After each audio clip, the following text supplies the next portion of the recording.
Good morning. Well, afternoon.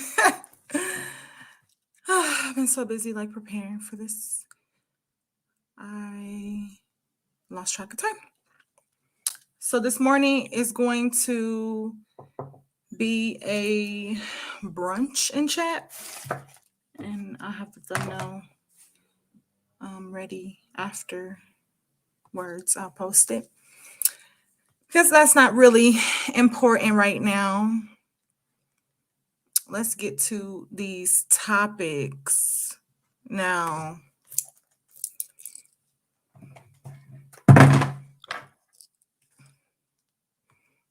Today I am going to be talking about the Astroworld Atrocity, the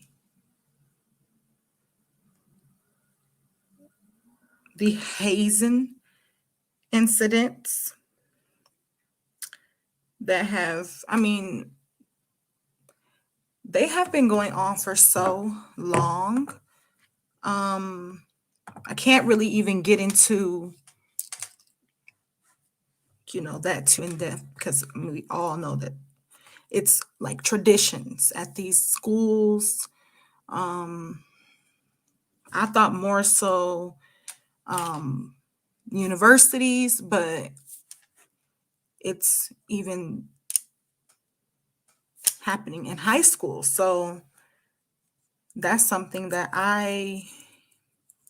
me personally, I never witnessed anything like that or seen the signs of anything happening like that, but you do wonder sometimes.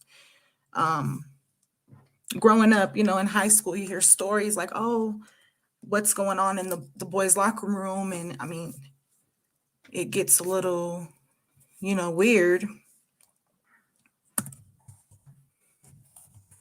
So,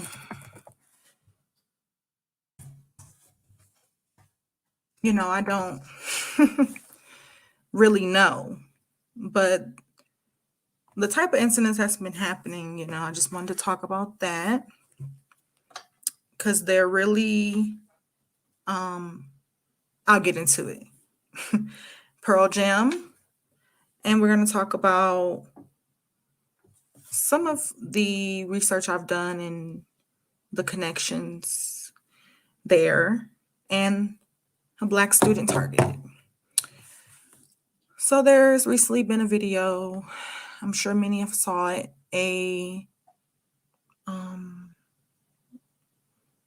I believe they were sisters, and they were, pretty much supporting the,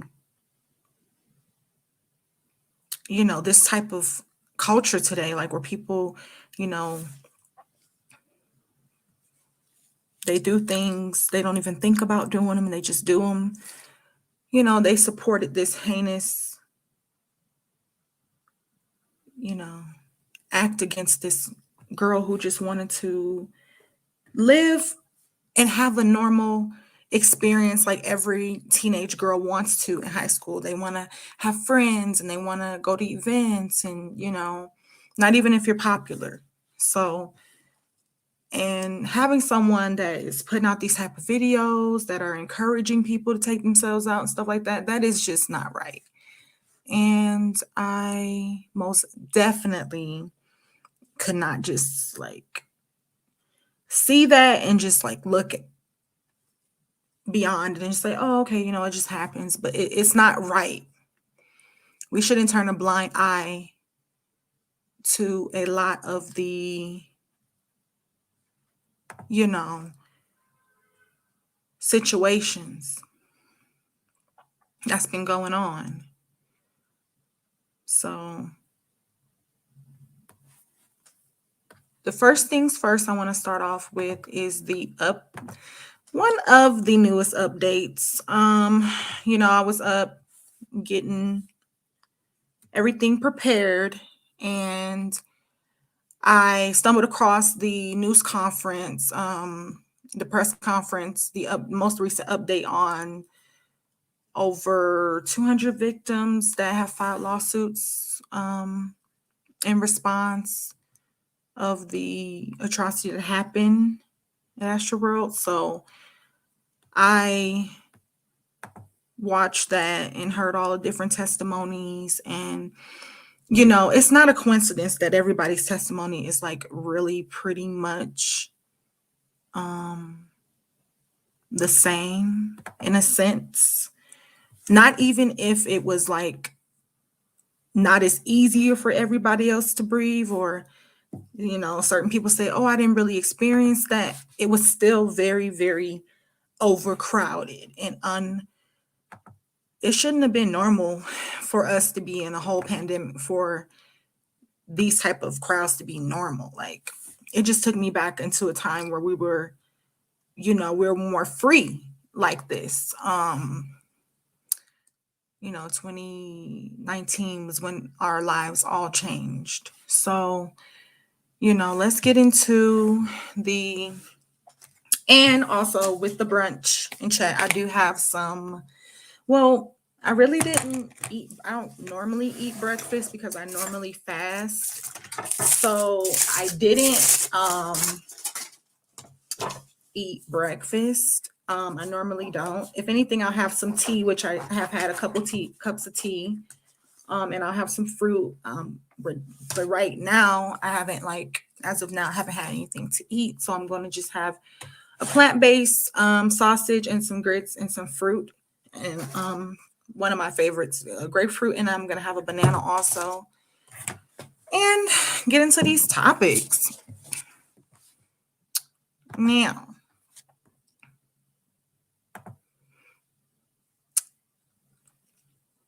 I really would appreciate if you, interested in this type of content, like the video, share the video. I'm going to actually be sharing my first live yesterday. Was it yesterday? Before yesterday? Sorry, I worked yesterday. Day before yesterday that I did on kind of an update, pretty much what everybody, we gathered all the information. I pretty much did an update from that day on. So I didn't reiterate the everything from the beginning. I just reiterated everything from up until now. So now I'm going to be currently talking about everything that's been happening up until now. So, and the last one, and I thought about it, I didn't get to talk about what was brought up, the frequency. We're going to get into that for sure. I'm going to talk about me personally. I don't subscribe to every, as they call them, vibe. I don't subscribe to it because certain vibes can be detrimental to your health, mostly mentally, but we don't even know it because half of the time we're not using the part of our brain, the unconscious part, but we're subliminally and subconsciously like absorbing all this information and we don't even realize that it could be detrimental. So, I'll get into it. And over time in history, especially I think back in the 40s, it's been determined there are certain frequencies we shouldn't operate on. So let's get into the first update is going to be, I'm going to share my screen.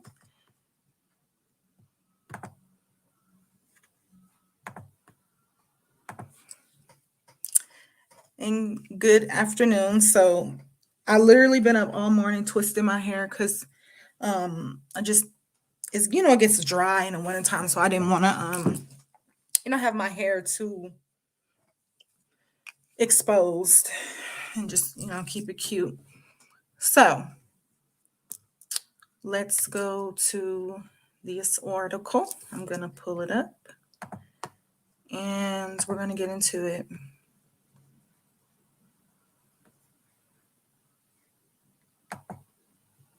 Okay.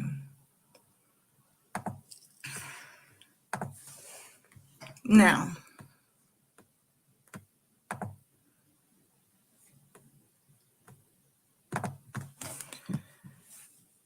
this is an article coming from the Houston Chronicle. Houston firefighter logs offer minute-by-minute look into Astroworld Atrocity. The firefighters arrived at NRG Park just before 7 a.m. Friday, hours before the chaos begun. Okay, so the firefighters were there at 7 a.m. They met with police at 7. They checked the radios. There were radios. With Harris County Dispatch, 45 minutes later, entries of Houston Fire Activity Log show a routine early morning in advance of Astroworld, but at 9:15, entries of an 11-page document show volatile situation unfolding.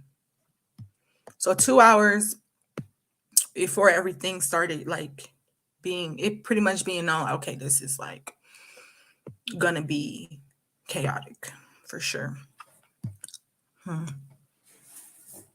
HPD preparing to open gates to participants, firefighters wrote. Minutes later, they added another entry: participants breach secondary checkpoint. Now, minutes later, they added another entry.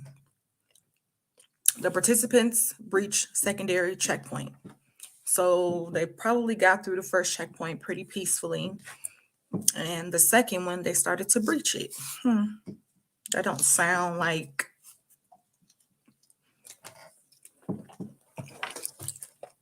or well organized to me. 3 minutes later, they added upon update. Would-be concert goers had breached the main entryway, rushing past the COVID testing area. So some people didn't even get tested. That right there, I just feel like with that, them rushing past the COVID testing area, I don't know where, like why in the times we in right now you would want to not know, so that you could prevent even further worse people getting sick, a deadly crush. It was like watching a Jenga tower topple at Astroworld Festival. It was an early indication of the energy of the concert girls Astroworld. The volatile festival had drawn excited spectators from across the country to watch Travis Scott and others perform last weekend. That energy turned, in the evening. When 8 people, unfortunately succumbed to their injuries and dozens were injured. Another, Bharti Shahani, 22. And I actually watched her mom, sister, cousin. I watched that whole press conference and oh my gosh, my heart was like broken. Her mom, you can just tell like her emotions. She was happy, she was sad, she was confused, she seemed like she was trying to remember the good times. And then it was just so many emotions and it was all over the place. I was just so heartbroken for her because I couldn't imagine going through something like this. All her daughter wanted to do was be a good daughter and a good sister, a good cousin. It seemed like she wanted to be just a good person, all around. And the energy that I get when I say her name, I just get good vibes, I feel like she was like, as some people say, like the American dream. They wanted to create these opportunities for their families and do it the, right way. They wanted to go to school, get an education, educate themselves. They didn't want to be, really, their lifestyles didn't seem like as if what the concert was chaotic and disorganized. They seemed like, she seemed like she was the type of person that, and even in the testimony her sister gave, they were planning everything. So it's just sad, the outfits and everything. She wanted to take pictures, like every girl wanted to post them on Instagram and just have fun. And it was just really sad to see that, everybody, they were so blinded by, I want to do this, I want to do that. Let me figure out where I'm going to go. Let's get our rooms, and we all get caught up in that. But one thing I know for sure, this pandemic has taught me that I need to take the time out, slow down, and think and really plan for the future, not just for these moments in time. All right, let's continue. A Texas A&M computer science student. Wow, she sounds like so smart. Cause me, like I'm good with technology, but science, like, ooh, and that's we need people like that in our society that is gonna help, elevate us and keep our society strong when it comes to people that are educators, not indoctrinators. Suffered serious brain trauma. After several days in the hospital, she was pronounced dead Wednesday. And that's when it came out. She was the now ninth victim of this atrocity. And it is devastating. The ninth life claimed by the tragedy. Or, I'm going to just be saying atrocity. Ezra Blount. Is it Blount or is it Blount or Blount?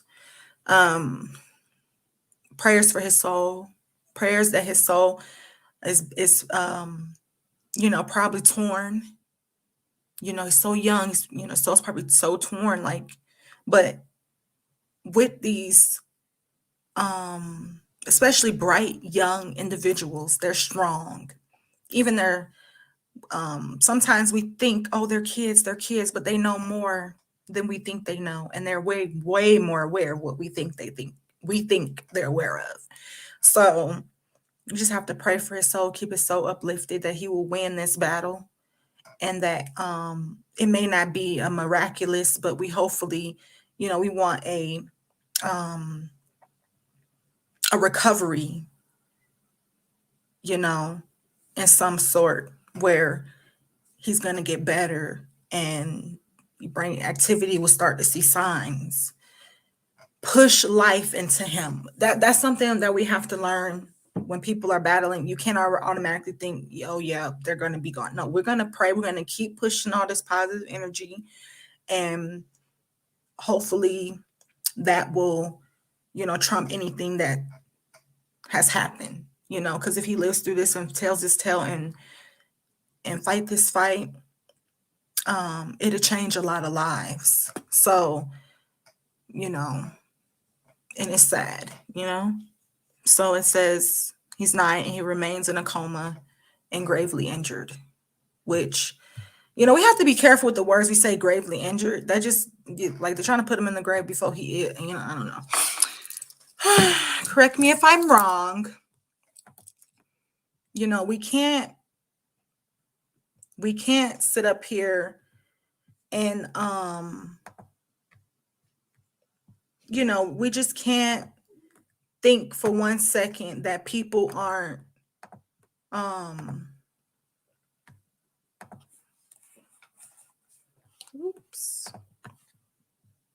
they're not hearing what's going out there in the universe. Telepathically, people can pick up things, especially in spirit. So you have to be very aware of that, and we need to put out good positive energy and vibes only, so that he can receive all of that and power, like as they say, power up, get all that good energy and fight this fight.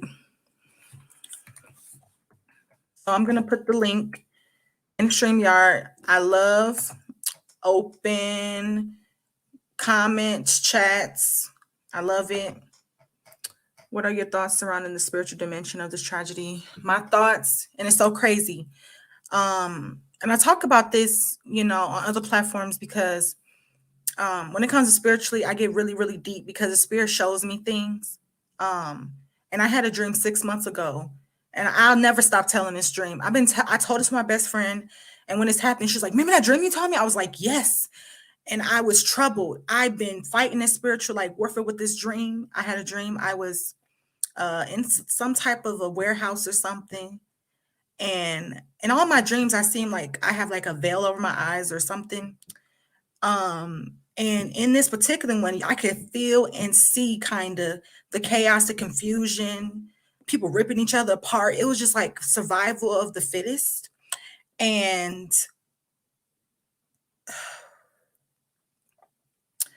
I was moving around. It seemed like my whole body was completely covered, as if like I was protected in some type of veil or something. and I was moving around, and you could hear the chaos and confusion and just everything going on outside.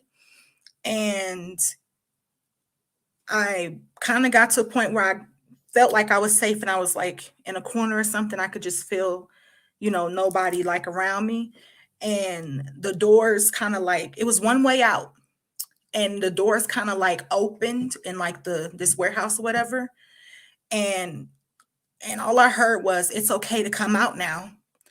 And when, I heard that, I heard people actually run out. And on the other side were people lined up with assault weapons. And they were like, and I could just hear the bodies drop.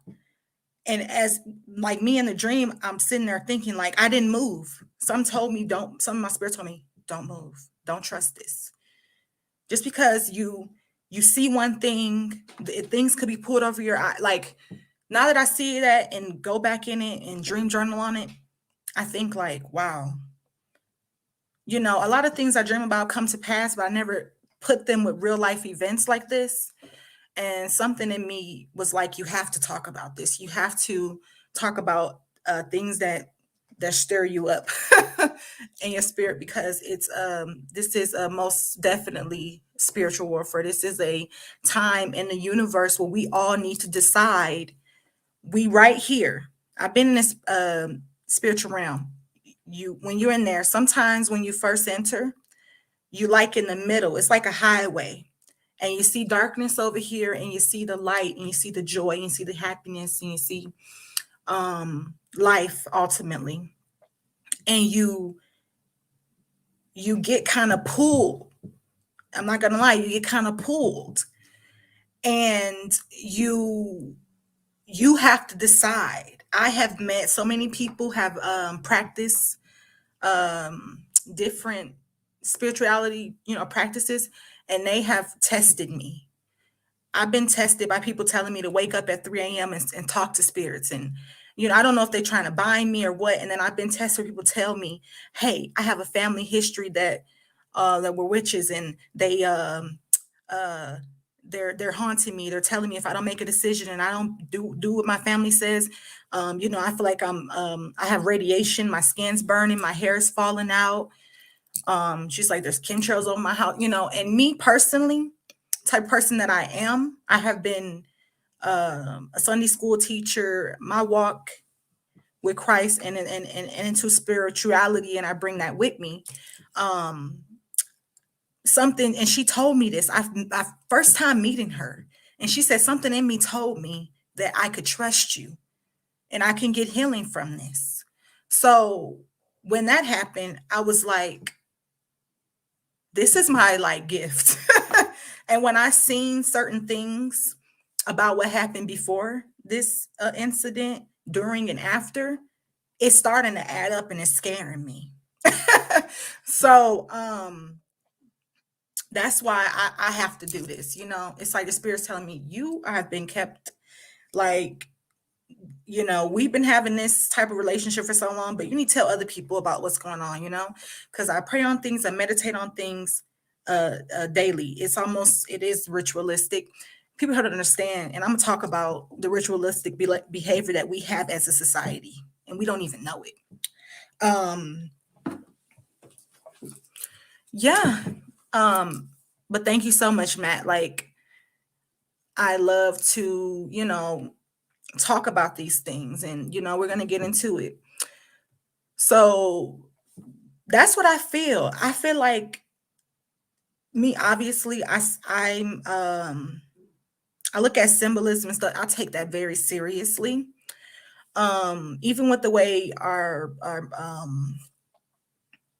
being, our our gestures, and the way our body language is, that stuff matters. If you, for any sense, feel like I'm trying to subliminally pass something over you, only certain people can see, okay, yeah, something's not right. You're trying to put me in like a trance state so that I can just be really focused and not really thinking about what's actually happening. It happens so much too often. And it's becoming to the point to where in the spirit realm, it's like it's like it's time to expose it. It's time to let people be like, okay, you see this now, you need to really see this. Okay, you say, oh, I see this now, but like, do you really? Are you really prepared? So you seen it, make your decision. This is the time now, right now, where you make your decision. This was a breakfast and chat, and I didn't put that in there, but yeah, I mean a brunch, because I am eating, but it just throws me off a little spiritually, because I don't see things like visual things. I don't feel certain things. Because for me, spiritually, it's all your senses. It take over all your senses. Some people think I'm crazy, but it takes over all your senses. And me, my senses, like I've been seeing a lot of dark, feeling a lot of dark energy, seeing a lot of dark things. I mean, I'm seeing seances in my visions. I don't want to see that. You said it all. This is a time to make a call. It is. It is a time to make your judgment. It's been put out there. It's been put out there. Okay. And it's time. So, I'm going to get back into the article, but you're making a really great point, Matt. Like, you're right. I don't know okay, you tell me what you think it is. Why are people making so many excuses? Why do you think people are trying not to see the truth and the light? You know what I mean? Why do you think that is? And I'm gonna continue this article because as they say, the devil's in details. It is. So we have to get into the details. We have to break this down, in the initial rush of the gates. And I'm going to bring up another thing, idolatry. We're going to talk about that. I plan to have this live for like this show, like an hour, because I really want to be very intentional in everything that I say and what I'm feeling. The spirit come over, it has to happen. So, and I talked about in my live Wednesday when I broke down the red flags, even from the before the event. Like I did a live, and I was talking about, I saw a seance kind of during the spirit just does and uses you in different ways. You see different things. You can't really explain it. So let's get into this, finishing up this article, and we will most definitely dive as deep as I possibly can. In the initial rush on the gates, 4 concert goers were injured. That right there in this article, that's a red. Like before that, the first tip off I read earlier was that the main entryway, like where they had the COVID testing area, that was breached. People started bypassing that like free will. Like, I understand that some people really went there to have a good time and follow all the rules. I get that. But a lot of these kids are so easily influenced and manipulated, and they don't even know that they are. People prey on your insecurities, your wants and your desire. They prey on that. And that's a big thing with idolatry. I'll get into that, which I am. Now, the venue fences were damaged. Now, and it says they had no control over the participants. Now, let's go back down to, that was already a red flag. The initial rush on the gates, 4 concert girls were injured, the log show. So they already had 4 people injured. Just me personally, I wouldn't want to take no risk or liability like that. I would have just wrapped it all up. Revved up concert goers would rush gates at least 9 other times Friday. So what's revving them up? Do you think it's the music they listening to while they just chilling? Just certain frequencies, like especially that stuff causes anxiety. That stuff called this is military tactics. But anyways, revved up concert girls will rush the gates at least 9 other times Friday. I know it's because my dad was in the military personally. As the hours passed, the log showed the situation spinning out of hand. They actually placed some of this stuff These years, Astroworld Festival have marked the 3rd concert since 2018. It was canceled last year because of COVID. In the run up to the festival, Houston native Travis Scott appeared all over the city visiting with school children. He was visiting with the kids. Okay, I'm not shocked because his whole brand is the kids. Um, his whole brand is the kids. So I'm not shocked that he had these kids so infatuated. And I don't know if it was orchestrated this way, but it made me feel like his team wanted him to be promoting to the kids. I don't know. Visiting with school children, opening a basketball pavilion at Sunnyside Park, and unveiling the Cactus Design Center. Okay, all of these seem like they're great things, but they could be great things to mask getting to these kids.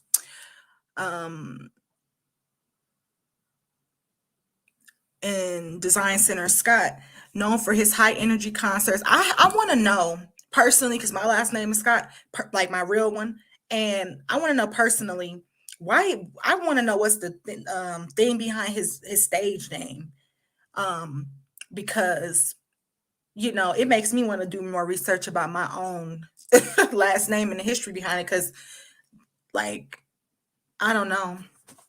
Known for his high energy concerts, because that's not even his real name. So it just makes me think how you put these two names together. It has to have something that symbolizes it. So I would love to know if anybody knows that. Please share this video. Open a basketball pavilion at Sunnyside Park and unveiling the Cactus Design Center. Scott, known for his high energy concerts. I want to say that's an excuse. Say, oh, they're high energy. Oh, we just love to go and rave. We just love to get all this energy off of us. First of all, I tell my kid personally, you need to, if you are going to get your energy out, we do positive things like karate and track, and we do things that channel that energy so you can get good energy back. You just doing negative stuff, you're not going to get good energy back. What's to perform? With Drake, SZA, Roddy Ricch, and others. At about 11 a.m., firefighters noted that a crowd of about 100 people were headed towards the fiesta. Really. 18 minutes later, they noted another 200 people to approach the park's gate. 10. Participants are now dismantling barricades, firefighters wrote. I'm sorry. The firefighters have took note of all of this, and there was nobody in a higher up position that was because I know back in the day, if something happened, there was going to be people that was going to treat you like they were your parents. I'm disappointed in everybody. I'm ashamed of this. And, trying to, regroup and bring the situation back to where it was supposed to be. But it didn't seem like nobody there was alert or aware, right? Could be the music. I've been to a couple festivals and they were jazzy, chill, and they play jazz music and just jazzy beats when nobody's performing. So I couldn't imagine going somewhere and it's so high energy and all they playing is they just playing that. My heart would be racing. I mean, I can understand why you would pass out. Your heart is racing. You can get sick. People's eyes was rolling. I can see that. All right, let's keep going. And I did when I did. I don't like to call them readings or predictions because I just like the spirit just has to say what it has to say. So I just say what the spirit says. It told me because I don't have to be at the show. I can see everything unfold visually. I have a very strong visual sense. It scares me. Now, when I talked about that and I said towards the middle, kind of that. Some people say everything meets in the middle, and something told me around that time, the spirit was something wasn't right. There was a lot of things going on and a lot of people being spiritually targeted. And a spirit don't lie. So, that's all I have to say about that. Exactly. But that's what we're going to get into idolatry, though. Because just because somebody tells you to do something doesn't mean do it. Okay. Let me read. Let me get into the comments. You have some really good points here.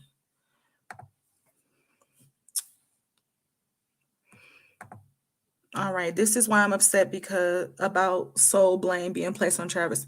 Travis says, jump members of the audience ask how high even with death surrounding them. Exactly. It's almost as if no one told them that.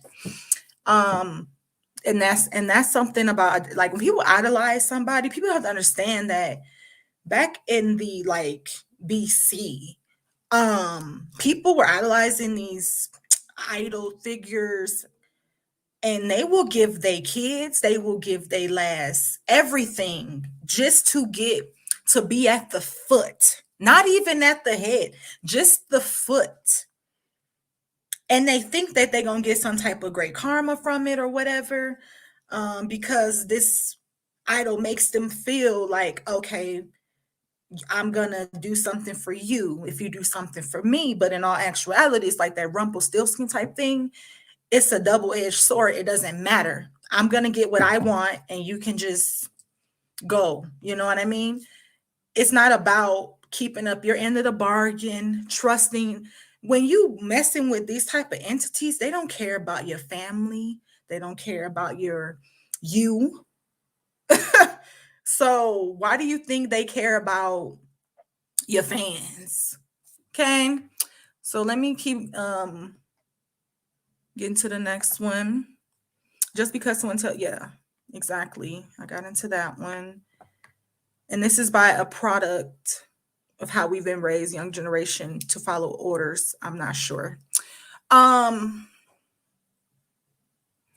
want to say, because I'm raising my child different. I don't choose to do the whole whooping things as the first thing. I don't choose to do that as the first. That's like the last, like the super last resort. Because at the end of the day, we're human, and you have to think about what you're gonna do. You can't just do things. And these kids, they watch everything you do, everything you say. So if you constantly putting in, and I saw this, and me personally, I don't like to get involved with other parents parenting, but on the outside looking in, I just know I'm not gonna do that. I saw this one girl, I was leaving out, going somewhere, and looked like she was coming somewhere, entering, and you could see her as she was walking. Her kid was like literally feet from behind her. So I guess she felt something. She turned around. Her kid was there. She was just like, "What the F? Didn't I effing tell you to get back, to get your stupid A? Don't get your stupid A out the car. Come here, you little dumbass." Like, if you keep pushing this, these kids gonna think they're stupid. They're gonna think they're dumb. They're gonna be insecure. They're gonna be clinging to people that feed off their insecurities. So I don't think it's about particularly, I mean, it is about particularly how we raising them as a whole, but people don't understand that all matters. Everything that you push and feed into your own life, that's going to be the product of it. You can't literally sit around thinking that, oh, I'm gonna have the smartest kid in the world and all these things, or they're going to accomplish whatever, when you always tell them to go sit down somewhere. You're always telling them to go be quiet, get out of grown folks' business. I grew up being called Jezebels and all these different names. I mean, colored girl, all these names. And it was more so like my grandmother never took it as a, like she was insulting me. She just took it as a, well, you know who you are. And it was like, there's no excuse for this type of behavior. There's no excuse for that type of behavior at all. And for me, in my spiritual journey, reflecting back on that, I took it as, I forgive the people who probably didn't have those tools and they couldn't give me what I needed to be more aware of these things, so that I could, I wouldn't get hurt and I wouldn't have to learn from these things. But as a society, I think after being book broken, and all these different things that were happening over generations, they started to like literally integrate in our lifestyles. And some people didn't even consciously think, oh my goodness, I'm being taught to, treat my kids a certain way. I'm being treated a certain type of way. I mean, ideology is like, you're going to live this way. It's going to be in your lifestyle. So after all these different generations, we have pretty much picked up this type of toxic lifestyle. I'm not going to lie.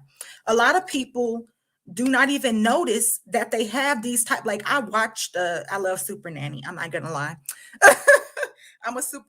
Like, that's my mom thing. I like to sit down, put a facial on, do my nails, and watch Super Nanny. So, and I watched one where they had an influencer on there, right?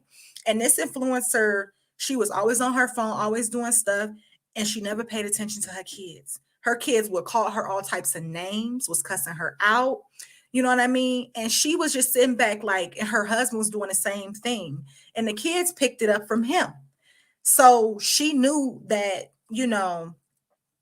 she couldn't defeat her husband, let alone defeat her kids when they disrespected her. So Super Nanny pretty much taught her, like, you know what, you pretty much created this environment. You enabled your husband to talk down on you. So the kids see it. So now they talk down on you and call you all type of names and hit you and abuse you. And you just like take it as, well, I'm getting this from him. So this is what the kids are doing to me. And this is my life. In actuality, she don't even see that she's pretty much depressed. She's engulfing herself in all, making sure her social media presence is on point. And but I get it. She's bringing all the money in from doing it, but she's most definitely making it like her gospel, her Bible, because she can't even run her family to be her own comfort, because and the husband even said it. This is how it was when I was growing up.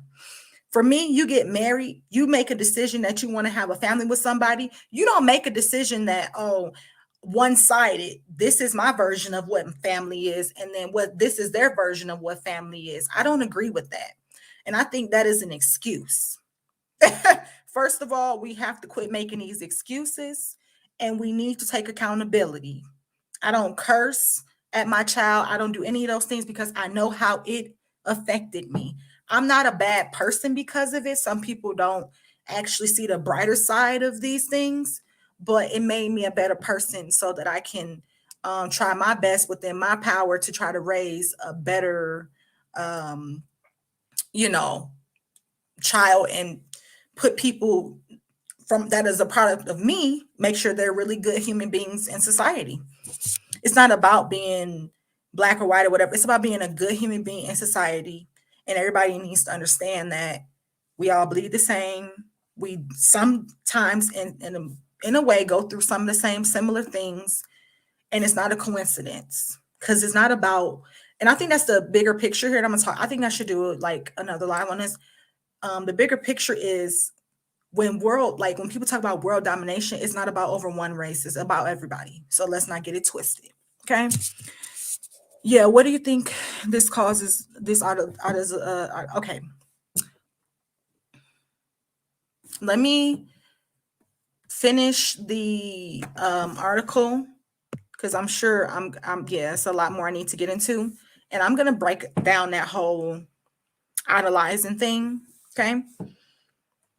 At 11:33 a.m., they requested help from a woman having a seizure. And the fact that people understand that frequencies and that stuff you can have seizures.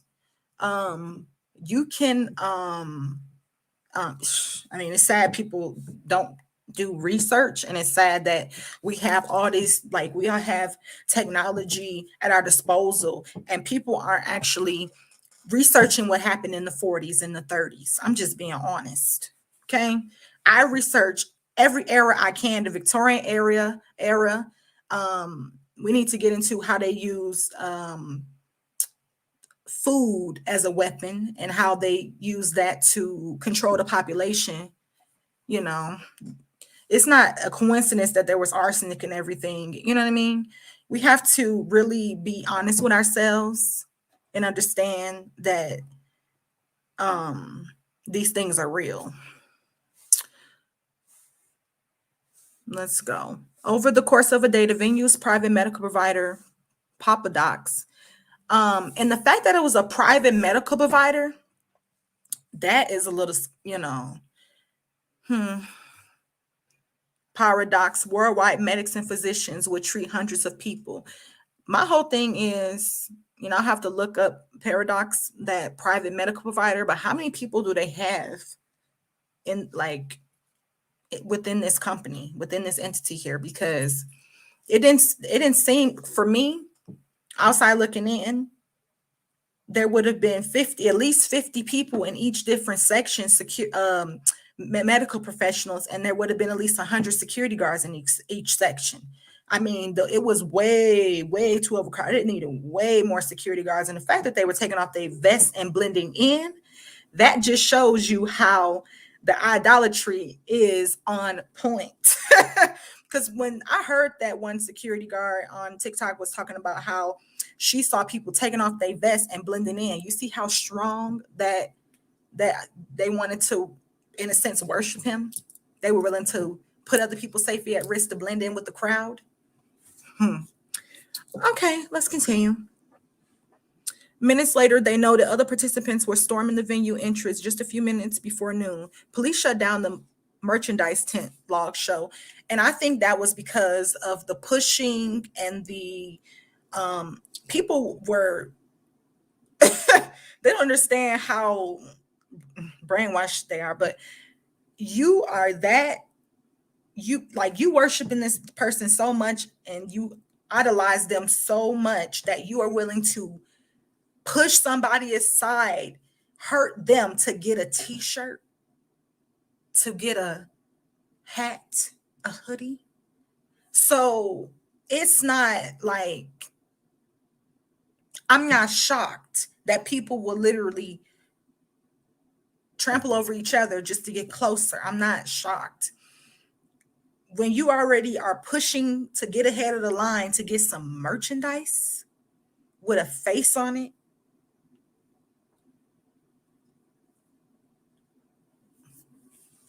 I'm taken aback, you know? So right there, the people that probably got pushed aside wasn't involved in that, that wasn't involved in that, I would have left then. Oh no, I want to be a part of this. They pushing to get this man merchandise. They just tried to throw my grandma to the side.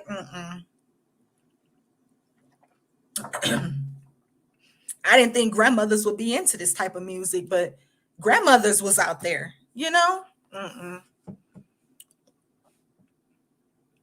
Security, and the fact that they logged all of this is like, wow. I know they were trying to back themselves up for sure.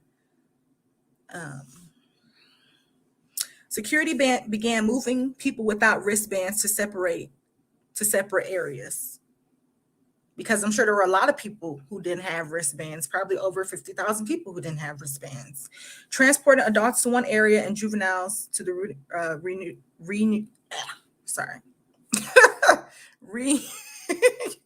unification area.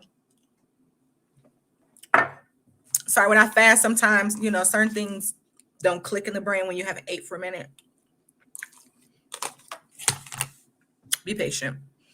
At 12:17, firefighters noted that more participants had broken through the gate 13 into another lot.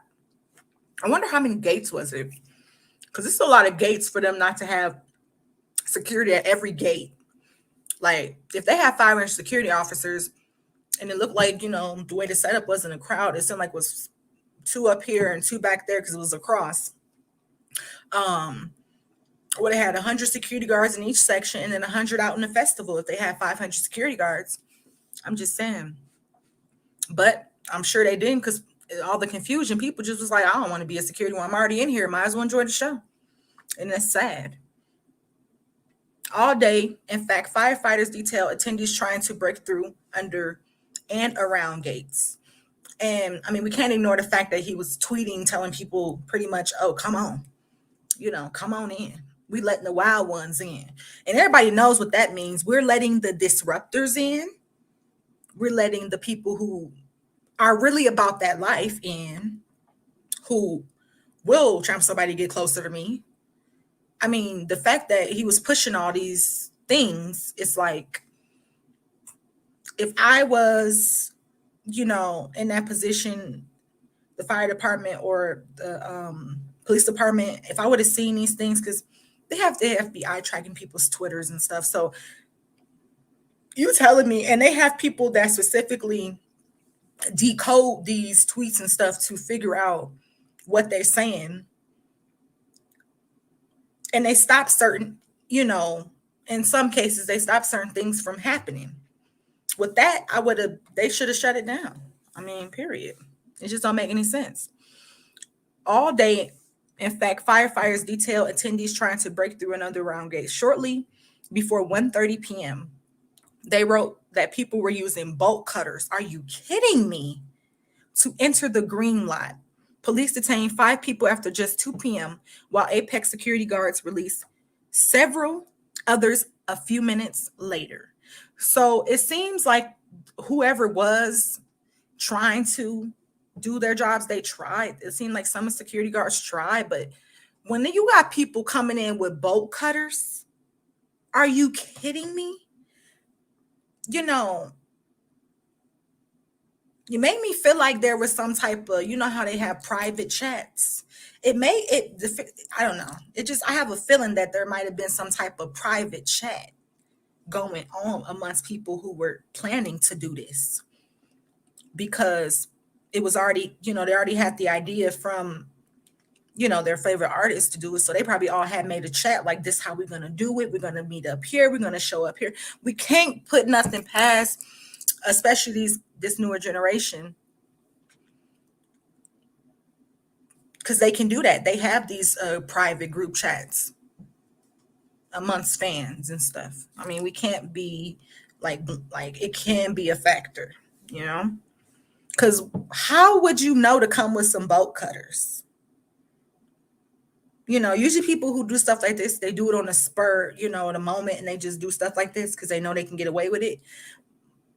Okay. Over the course of the afternoon, the situation grew to more precarious. Several people were taken to the hospital. Another needed treatment for facial trauma, according to the logs. Right there would have been a red, like, facial trauma. Probably getting stepped on. And, and I had this conversation in the beginning. People are like, well, that's not possible. It is. Stampedes, trampling, this stuff has been going on for generations. This is not the first time.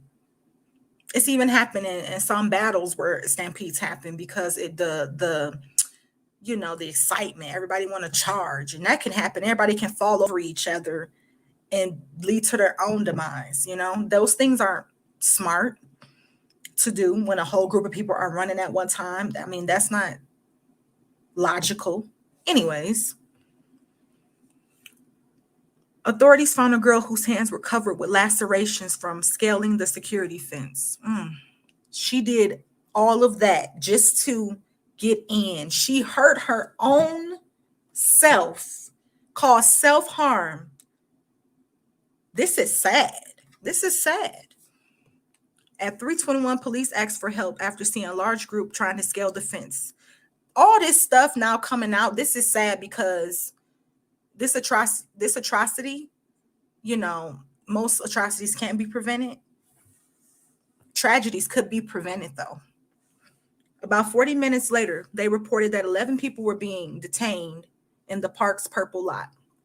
Another group of would-be concert goers charged the main gate, but were unsuccessful, the logs show. At 4:51 p.m., the logs show, this is sad that this happened pretty much all day. There was chaos and confusion and mass hysteria, and they invited these disruptors. I wonder why. So that it can continue. The only way you can have order and you can have some type of control is when you stop these situations from happening and get them under control. But if you can't, because it's constantly happening all day, every 15, 20 minutes, there is no time to even regroup and try to have a plan. That means everything is going to be all over the place. And with that, if I was a producer or anybody, that would be a really big red flag. I would drop out of being a producer. I'm just being honest. You can't even control this environment with all these people that you hired. I mean, like, it's sad. And they weren't even vetting these security guards. People could just come in off the streets. They were hiring actors and just anybody. Mothers, fathers, grandmothers, grandfathers, anybody could get hired. And I'm not saying that to say they, because with the whole ageism, people make it feel like, they can just come in off the streets. They were hiring actors and just anybody. Mothers, fathers, grandmothers, anybody could get hired. And I'm not saying that to say they, because with the whole ageism, people make it feel like, they can just come in off the streets. They were hiring actors and just anybody. Mothers, fathers, grandmothers, anybody could get hired. And I'm not saying that to say they, because with the whole ageism, people make it feel like, it's a big war on ageism. Younger people making older people feel like they're not useful. I'm not saying that. I'm saying that with no vetting process, you can't rule out the red flags. Like if it comes down to when they take that test for a second level security guard officer, if it was hard and you felt unprepared just within the open book test, red flag, open book. I remember in school when we did open books, I just knew that I was being indoctrinated and not educated. Continue. Pushing down fences around stage 2. HPD reports dangerous crowd conditions, the logs show. They also noted the police had received reports of people with, are you kidding me? Y'all see that, right? People with, are you kidding me? I got to get better with this so I can figure out how to pull up my pen and like, because that is crazy. 15 to 20 people witnessed. My whole thing is, and that's something that scares me. I know it scared a lot of different concert goers. I heard their testimonies is that they weren't checking bags. So for me, that makes me feel like, well, if there weren't going to be people, it happened, and because of people being crushed, people who did have these on them, they could have went off. They could have got really nervous and went into like that survival mode, and it could have got even worse. Because people could think that people are purposely trying to hurt them when it's not that. It's just they were all surrounded. Like me, my body, I don't want nobody in front, the back, on each side. That's how you can't protect nothing. And me, I've been taught working with people, with different disabilities, you have to be ready to pivot, because if they try to attack you or anything like that, you have to be ready to protect yourself and protect them. So, you have to be fully aware. And in these situations, I mean, nobody could be really fully aware. Shortly after 5 p.m., the place was already about 2/3 full. Wow. And it ain't even got started. So you have to understand there were probably maybe two and a half hours left before the actual headliner was performing. That causes way more time for way more chaos and confusion to happen and more disruptors to enter. Shortly after 5 p.m., the place was already about 2/3 full. And it was so interesting. One of those kids that made a video instantly, he didn't even have a ticket. And the fact that he said he felt like something was coming over him, and he was like, I got to pick what I'm going to do. He started helping people. And he was invited to be a disruptor. Sit on that. Shortly after 5 p.m., the place was already 2/3 full. According to the logs, the number of concert crashers appear to have grown significantly as well, with one entry showing that officials estimated as many as 5,000 people have not been scanned entering the park. Had not been scanned entering the park. So they know for sure as many as 5,000 people. So it can't be shocking that as many as 50,000 people had not been scanned entering the park. Throughout the time of 9 and pretty much when the headliner performed. That gives away enough time for if they notice 5,000, that gives away enough time for 15 or 20 more thousand people to get in.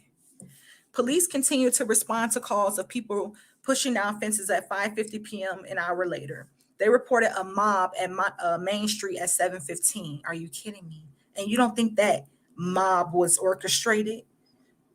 Because people, you have to think about the way technology works, and these kids, they operate off of technology. So I for sure can see them being in some type of private group chat or something, encouraging people to break in and come with them. Oh, come with us. A crowd of some 250 people rushing past pedestrians. And you don't think that crowd of 250 people in private group chats, you can have thousands of people in that group chat. So you don't think that they didn't plan that to be disruptors and to allegedly this is pretty much what he wanted them to do because he told them to do it. But the sad thing is that these kids, they so easily influenced that they just was like, oh my goodness, he wants me to come. Like, we have to go. You know, this will maybe be a once in a lifetime thing, guys. Let's do it. I'm trying to get in the head of these with, some of these kids. Half an hour later, police had another 13 people in custody. At 8 p.m., they reported a Houston police officer suffering from a hand injury. Interesting. By 9 p.m., about the time that Travis began performing. Okay, so he performed about an hour straight. Okay. The crowd don't people normally take intermissions? Get tired? But if you have all this energy, especially feeding off of everybody else's energy, why, you would have a lot of energy. The crowd at NRG Park had grown to 55,000, according to logs. That's just what they logged. As the concert progressed, hundreds of festival goers continued to pour over fences, I'm sure, as promoters oversaw the events where attendees were trampled. But if the security breaches were the first signs of trouble, the most significant signs of danger began to appear shortly after 9:15. Individuals with crush injury, breathing difficulty, firefighters noticed at 9:18 p.m. Paradox en route. My whole confusion is, how come Paradox, they were en route? They weren't even there. Hold on. Am I reading this right? En route, so that means they weren't even there? Or, I did read an article saying that the firefighters and everybody, they were on the outside, but they didn't have like a signal and they were only given phone numbers. So I guess they didn't have like walkie-talkies, so that they, in case of an emergency, which that's why when you go to most events, they are stations for everybody to get their walkie-talkies, and they go with their team leads and their managers. I've been in management, so I know how the structure goes, and that's what should have been done. There should have been 100 security officers at each checkpoint, or spread out throughout the checkpoints, and then 100 inside of the festival in each section. And there should have been team leads and managers so that people could be held accountable and people can keep the security guards in order and, let them know what they need to be doing. But there was none of that. How could there be when all you hear is, I would get crazy hearing that too. This is when all it got real. They wrote at 9:28. Paradox medics were quickly overwhelmed. Of course, I'm sure. Houston Fire Chief Samuel Pena would later say they weren't equipped to handle the sheer number of complexity of the patients that were presented themselves. I'm pretty sure of that. I wonder how many, like, I just want to know, and I hope it comes out. How many was a part of this Paradox Medics team? 20? You know what I mean? 15? Were they, were volunteers allowed to be working? Because, people can make up businesses and entities and pass them off as real and go hire people off the street. Anyways, quickly overwhelmed, Houston Fire Chief Samuel Pena would say they weren't equipped to handle the sheer number and complexity of the patients that were presented themselves. But Paradox officials argue that, really, that they had ample resources at the festival and AEDs. Okay. Bill Nasser, a 24-year-old DJ, was in the crowd that night. The first few songs went off without a hitch, he said. Then people started surging and falling. Everyone in the front was getting crushed, Nasser said. The crowd was moving so hard, people were falling over and tripping over people on the ground. So, and I had to explain this. So when that happens, it's like, so if people are running, and let's just say there's 5 people, let's make even, there's 6 people running, and one person falls, they're gonna trip out the other person. It's like they're just stacking the bodies on top of each other. And it's so sad because the person who's in the front, they don't get it the worst because they're gonna be underneath all of them bodies. And it's hard when you under somebody's body, entwine in their legs. People break legs. I mean, it's very, very, very dangerous. So I don't know, why anybody would think that's a smart idea for everybody just to start running all at once. But I guess when you caught up and you in this type of trance state, you just do whatever is being directed of you. At 9:30, they noted multiple people trampled and passed out at the front of the stage. Security, really? At the front of the stage. I wonder where was the artist. Security removing to rear of the stage, they wrote. 2 minutes later, they wrote, and with all of this, I don't blame the artists all, because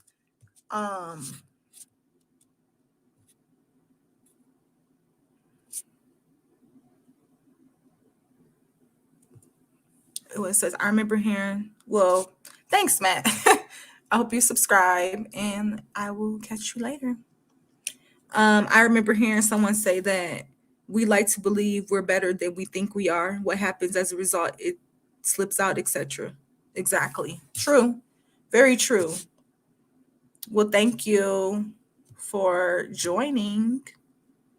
It was fun having you and all the great conversation that we had. I enjoyed it. But, I'm not done with the show. It might be 2 hours now. Okay. Minutes later, they wrote that they were an unconscious female in the middle of the crowd. 60 seconds later, they added another entry. We have at least 5 911 calls related to unconscious person in the crowd. So if there were 5 911 calls, that's a lot.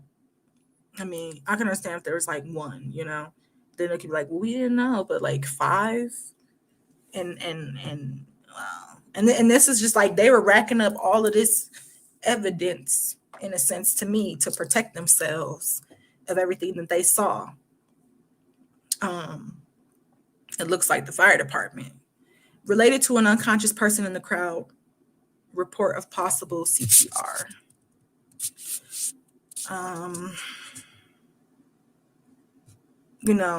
The things right here, the key things from it, it was like watching a Jenga tower topple at the Astroworld Festival. For 37 minutes, Travis kept playing as a mass casualty unfolded. It could have been me. One of a lot of the concert goers probably are saying Astroworld had planned for mass casualty events. Has it followed? These are just more like different stories here. With the situation spun out of control, firefighters called for an EMS task force of several ambulances to scramble to NRG, and it did look like a lot of ambulances. I'm like, wow, did they have all those ambulances there, or were they en route? Like the paramedical docs, they were en route. Okay. The firefighters declared a mass casualty incident at 9:52. The emergencies continued. A cardiac arrest patient at 10:01. Ambulances began rushing patients to Ben. Tab Hospital and elsewhere. The disaster escalated to a mass casualty incident, level 2, at 10:04. And at 11:16, they made another note. 2 patients in cardiac arrest had been taken to Memorial Harmon Texas Medical Center. Paramedics had taken to Ben Tab, 1 to Houston Methodist, and 1 to Park Plaza. 5 were sent to unknown locations. At 11:38 p.m., they made their final entry. 17 total transports. 11 people had required CPR, they wrote, and 9 total fatalities, 1 critical, and 2 admissions. And this is currently. So interesting, because it says 11 people had, they required. There were 17. Okay.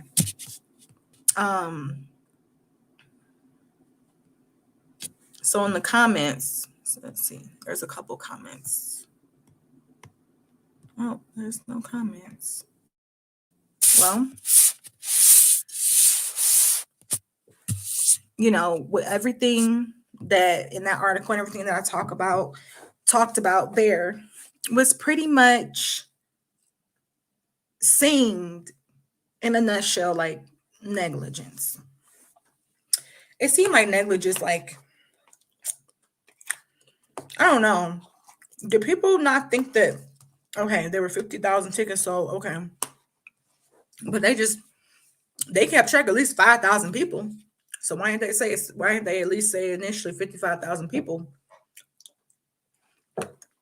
in attendance? Because there were over 55,000 people noted. All of these things should have been taken into account. But I can understand, all this information wasn't collected until recently.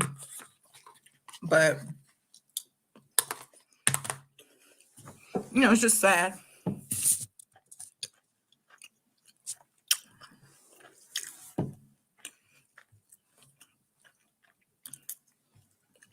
Now, let's get into this second topic.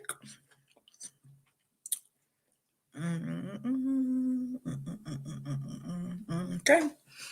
Now, let's get into the hazing rituals that's been going on for the beginning,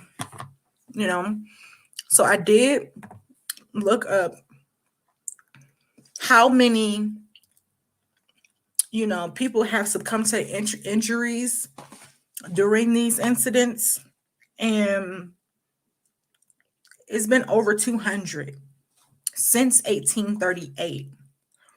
And 40 between 2007 and 17 alone. Now, I'm going to look into some of the common practices that are, that are related, the activities that are related to the hazing. Now, people don't understand, these are pretty much like humiliation. They want to make sure, they want to like book broke, I can't say it, book broke people, they want to break people's spirits. And it is a form of control. And this person will ultimately be like looking up to these people, even though they did all these things to him. Because in society, we all like think we're better than one another. So let's get into the most common related activities. Alcohol consumption. In some or most situations, recently or even back in 1838, in between 7 and 17, I'm pretty sure that was involved. Humiliation, probably top of the list. Isolation.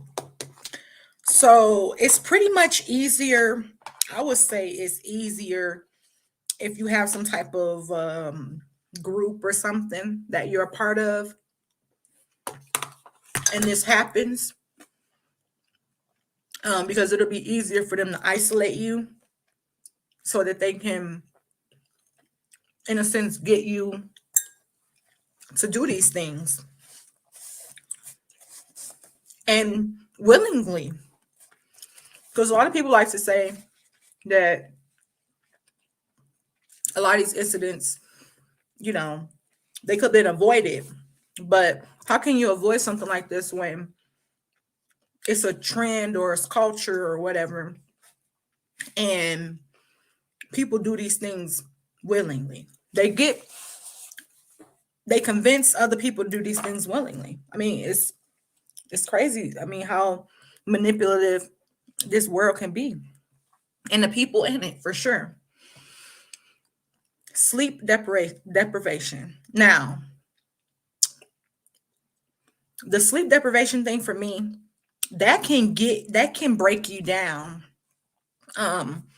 If you look that up in the history of it, your mind and your brain doesn't have time to like think properly or process anything. So when you're sleep deprived, isolated, and you're being humiliated, probably around the clock, and they're forcing all this alcohol in you, and it says here, SEXX. Now that means that they're doing obviously inappropriate things that children shouldn't be doing. And that's why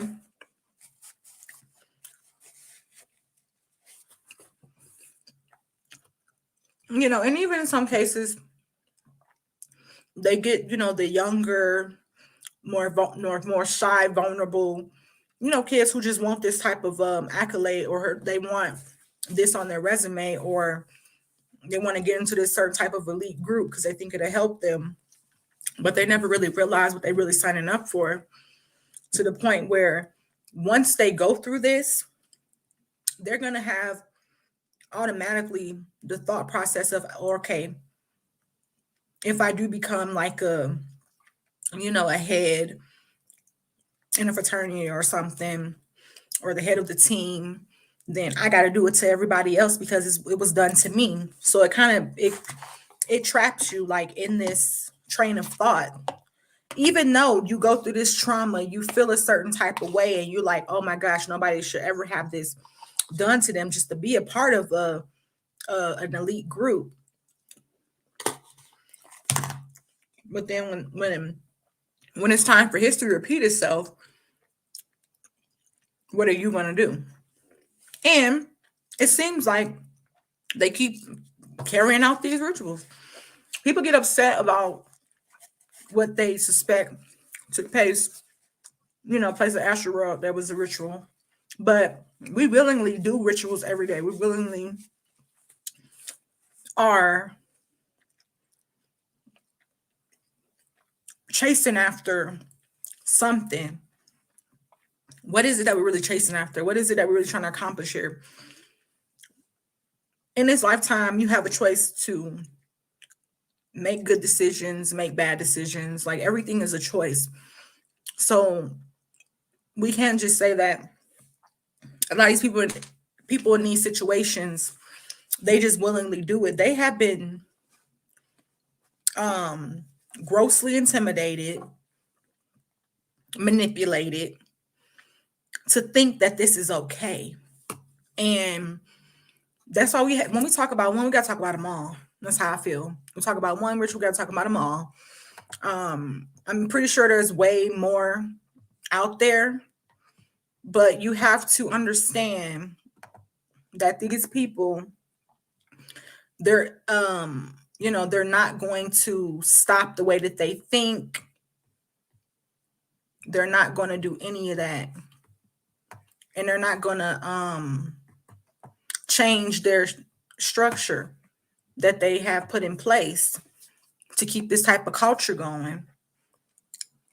And people, they know these things. So why do you think they join these type of groups? Because they want to be recognized. They want to and it's sad that a lot of people, they prey on your insecurities and they try to use them against you because they know you're not very confrontational, and you don't have to be confrontational, but they just know these things about you, and they know that they can break you and break you, sorry. And it is generational. And some people take it as of, oh, this is crazy, or we're just having fun, or we know how to have fun. This is not fun. If you have to do something to be accepted in a society in front of everybody, that will lead to a lot of trauma, that gets you to do what is ultimately supposed to be carried out with this type of agenda, is to repeat it. That's why it's happening, so that you can be book broken and you can repeat this same type of generational trauma. This is, for me personally, what I think is in a sense of generational trauma, and in a sense of generational um where we just ignoring things. And it doesn't set right with me, because we so harping on this situation that just happened last weekend, but all type of different rituals have been happening throughout generations and every day of our lives, but we still carry on and keep doing the same these practices. And children, they think, well, I can take this. My friend went through it, and he said it wasn't as bad. If you gotta take a broomstick up anything, get beat with one, I don't think you should be a part of that.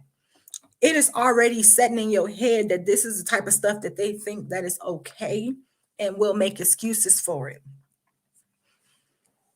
So if you ever think that if you get involved in something like this, they're going to have your back, and I'm not saying completely, everybody likes to scapegoat the system, but for me, I don't. And some parts of it has failed. And when you keep certain type of societal things going on and generational um, ideologies going on, people are going to adapt these things and they're going to become a part of their lifestyles. So,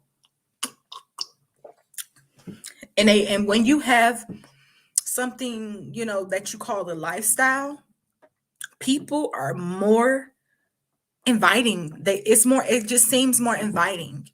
So, we have to stop these type of lifestyles and the structure behind it, so that we can have way better, um, a better outcome for the generation. And it's not everybody within it. It's a lot of people who have great hearts and that think great thoughts and want the best for other people, but they are the ones that are in the background, that don't get paid attention to, that look to certain people that feeds their insecurities and things like that, that makes them feel better, right? And then when they find a group of people that pretty much can relate to them, as in outsiders or outcast or black sheep in the family or whatever, then they want to most definitely surround themselves with these people. And unfortunately, within that, people get manipulated and they get preyed on. And it is what it is. I mean, this has been happening for generations. So, that's why I for sure wanted to talk about that, because that is something that we don't need. We just don't need. We don't need people to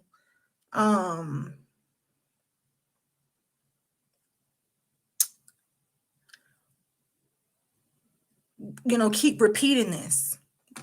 We keep repeating this in itself as a ritual. So now, like I said, I was going to get into Pearl Jam. So let's get into it. Moving along, it is a rock band, and we're going to talk about the concert. Okay.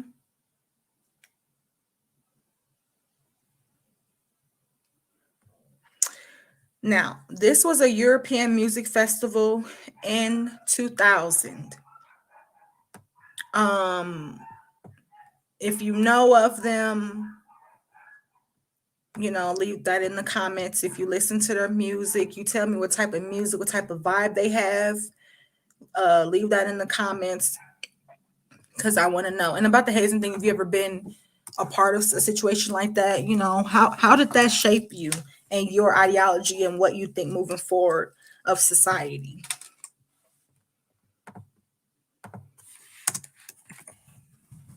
Because I'm going to get into it. Yeah. Okay. Now, Pearl Jam is an American rock band formed in Seattle, Washington in 1990. The band's lineup consists of founding members Jeff Ament, Stone Gossard, Mike McCready, and Eddie Vedder, as well as Matt Cameron, who joined in 1998. Keyboardist Boom Gasper has also been touring sessions member with the band since 2002. Now,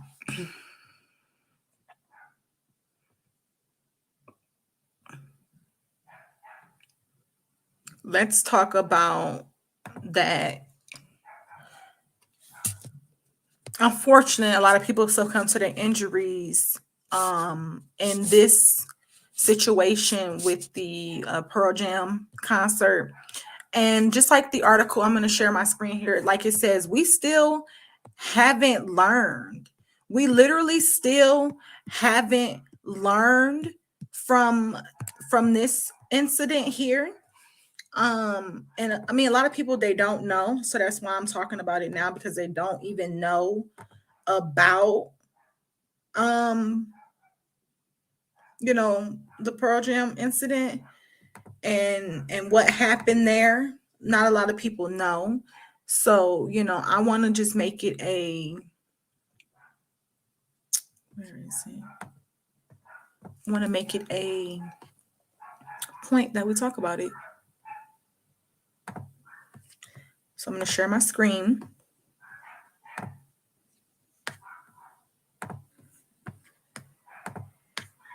Okay.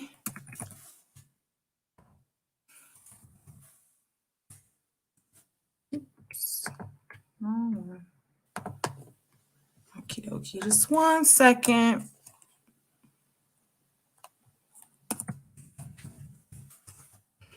Because I want to make sure that,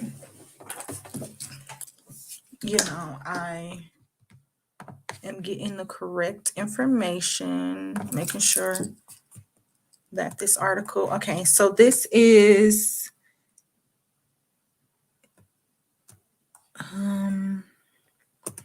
me personally, I don't know of the band, like the music or anything, but I do want to say that, rock bands and things like that, it's not like not normal for them to have like mosh pits and things like that. But for rap, for me, I'm seeing it more and more, and I'm feeling like it's like, it's becoming more of a trend.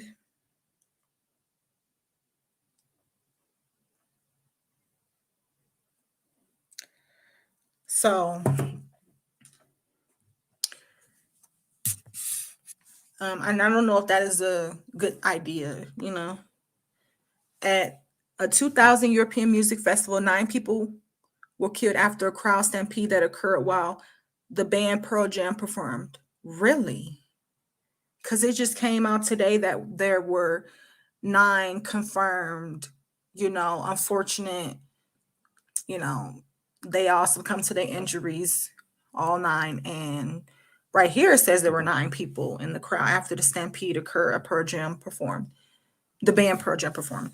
A Day in the Rain had soaked the grounds of the Rocks Festival in Denmark to mud. After vendors had run out of boots, concerts began wrapped in plastic bags around their shoes. They had made it difficult to navigate the pavement at the Orange Stage, where an estimated 50,000 fans, specifically 50,000, had turned up to see the Seattle Rockers perform. Before Pearl Jam began playing, audience members pushed to get close to the stage. Did they? The surge only began more aggressive once music started, perhaps because of the sound issues with speakers further back, according to accounts given to Rolling Stone at the time. Isn't it coincidental that in that Escape Plan video, he had a Pearl Jam shirt on? I mean, he kept trying to like cover it, like Shep kept trying to cover it up, but TikToker caught it, and I just want to shine light on that. At the mosh pit, As the mosh pit intensified, security guards noticed that things were more intense than usual. Something seemed off. One guard named Per Johansson was stationed by the pit near the crowd barrier. His job to hurl fans out of the crowd to safety if they surfed to the edge or got caught in a violent melee. There were some girls, and they were extremely difficult to pull up, he told the magazine, recounting how he knew things were wrong. Usually, we have one guy to pull one up, but we needed two. Eventually, the melee storm of moshing in such a tight crowd formed an actual pit. As people were being crushed, they began to fall to the ground. Sorry, this is it's creepy reading because like all of this happened last weekend, where they were trampled, stood on, and unable to get up. Arms, legs, and heads were getting caught in the lethal tangle. This is sad. The magazine said the bottom of the human hole, about 7 feet in diameter, was a pile of bodies. About 45 minutes into the set, security escalated concerns up the chain, eventually reaching Pearl Jam's manager and then frontman Eddie Vedder, who stopped the music. What will happen in the next 5 minutes has nothing to do with music, he said to the crowd, but it's important. Imagine if I am your friend and that you must step back so as not to hurt me. You all have friends upright. I will now count to 3 and you will take 3 steps back. All who agree say yes now. 8 men died that night of asphyxiation. A 9th succumbed to his injuries 5 days later. Wow. So the 9th succumbed to her injuries. That was yesterday. Okay, I need to figure out. Put that in the comments if was it exactly 5 days when the ninth victim succumbed to her injuries. Let me know. I'm gonna do some research because that is like, it'd be creepy if it added up like that. It was one of the deadliest events in music history. 21 years after 11 people succumbed to the injuries in a stampede at 1979, the Who concert in Cincinnati.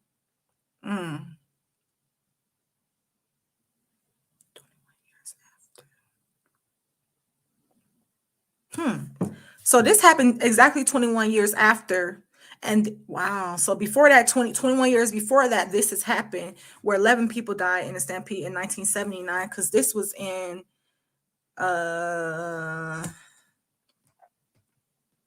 what time frame? Because if that was exactly 21 years before that, we cannot expect this to happen 21. I mean, we cannot at this point not expect this to happen 21 years from now.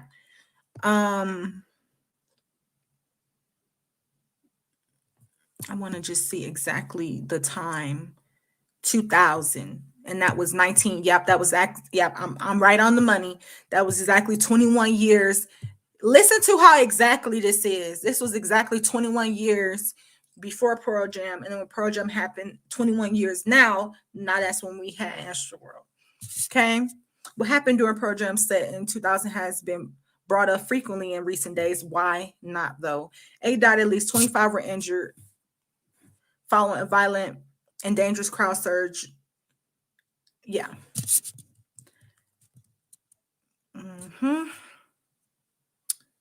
Friday night. The incident now also joining the ranks. The worst people succumb to the injuries tolls ever at a music event.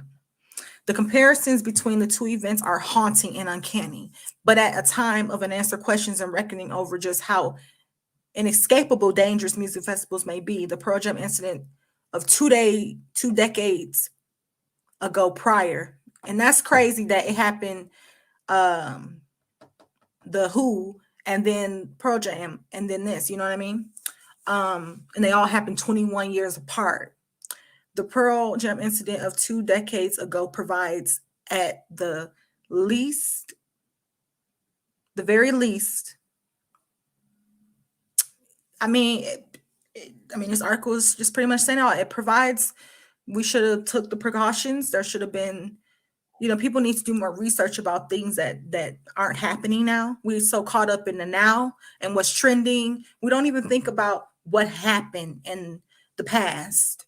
And when we were like babies, because when this happened, I wasn't even 10 years old. So, that says a lot. Not to mention a roadmap of how artists implicated in such a calamity and festival organizers can work together to ensure safety going forward. Let me see.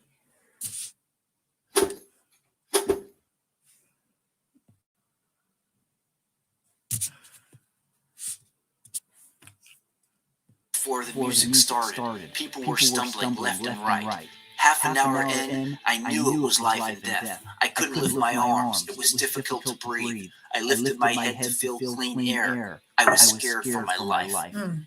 Other audience members stated people wanted to get to the front and put their hands on each other's shoulders and squeeze through. It felt aggressive.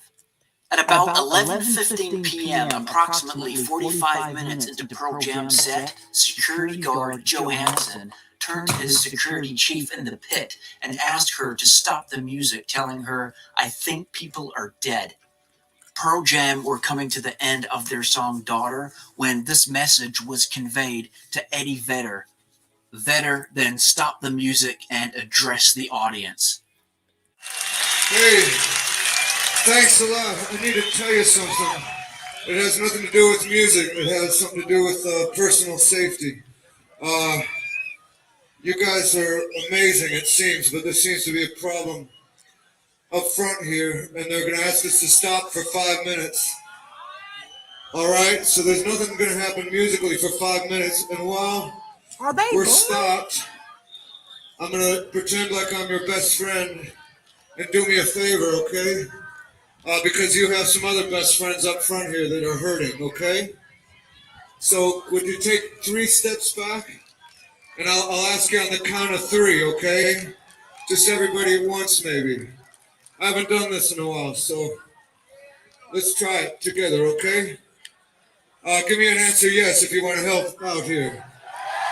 All right. It's like a lifeguard here, okay? On the count of 3, everyone take 2 steps back, all right? 1, 2, 3. 1, 2. And if you're in any certain area where you just check down your feet and make sure everyone's all right, make sure there's no one down there, you're not on top of anyone or anything. Oh, you guys, please. I really need your help. I don't think we can live knowing that someone got hurt so bad at a show like this, okay? Please, on the count of 3, will you take 3 big steps all at once in this area here? Would you please, for me, say yes, yeah? Please, on the count of 3, 3 steps back, please. 1, 2, 3. 1, take a step back. 2, take a step back. 3, please. Great. Better. After Vedder's speech and things had calmed in the crowd, it was clear to see that in one certain spot there was a pile of bodies. The message to Vedder to stop the show unfortunately had gotten to him too late. 9 people were dead. All right. So I'm just gonna let the video play. But that goes to show, like,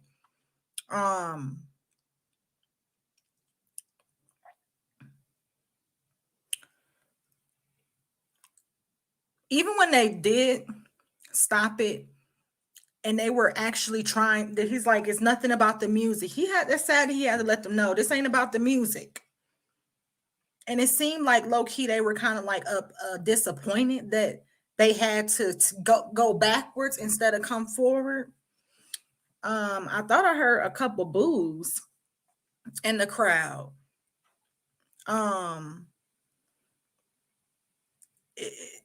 It's just unsettling when you hear it, when you see it, when you compare it, especially that it happened. And this is a video on YouTube here. I would say for sure check it out. This is the Daily Beast newsletter here. But if you go on the website and read this article, it have the video right here, and you can finish watching the video. But I wanted to play a little bit of that because the story of the artist actually stopping it, and the fact that it seemed like the crowd was being like, they were upset. They were mad that their favorite band stopped performing and they weren't in the vibe no more. They were like, what are you guys doing? What do you mean stop? The fact that they were so unaware that when they stepped back, there were bodies under them, they would have kept going if there wasn't a report. So, there is no secret that this has been going on. And even before that, which more research I just did today, right now, I just found out that in 1989, The Who, 1979, exactly 21 years before Pearl Jam happened. So it was The Who, Pearl Jam, and then now Astroworld. Now, what we have to do moving forward, 21 years from now, we need to educate our kids and let them know to when you go to a festival 21 years from now, you need to look out for everybody around you. And if you feel like you are in a situation where you don't feel comfortable, not for 1 second, you should compromise your comfortability for anybody. But the fact that they were scaling the gates and a girl got in and had lacerations, she self-harmed herself just to get closer to this man. This is sad. Okay. And that's where we come to idolatry. I'm going to share my screen and I'm going to bring it up because I think it's a really great point that I make it known. And I mean this.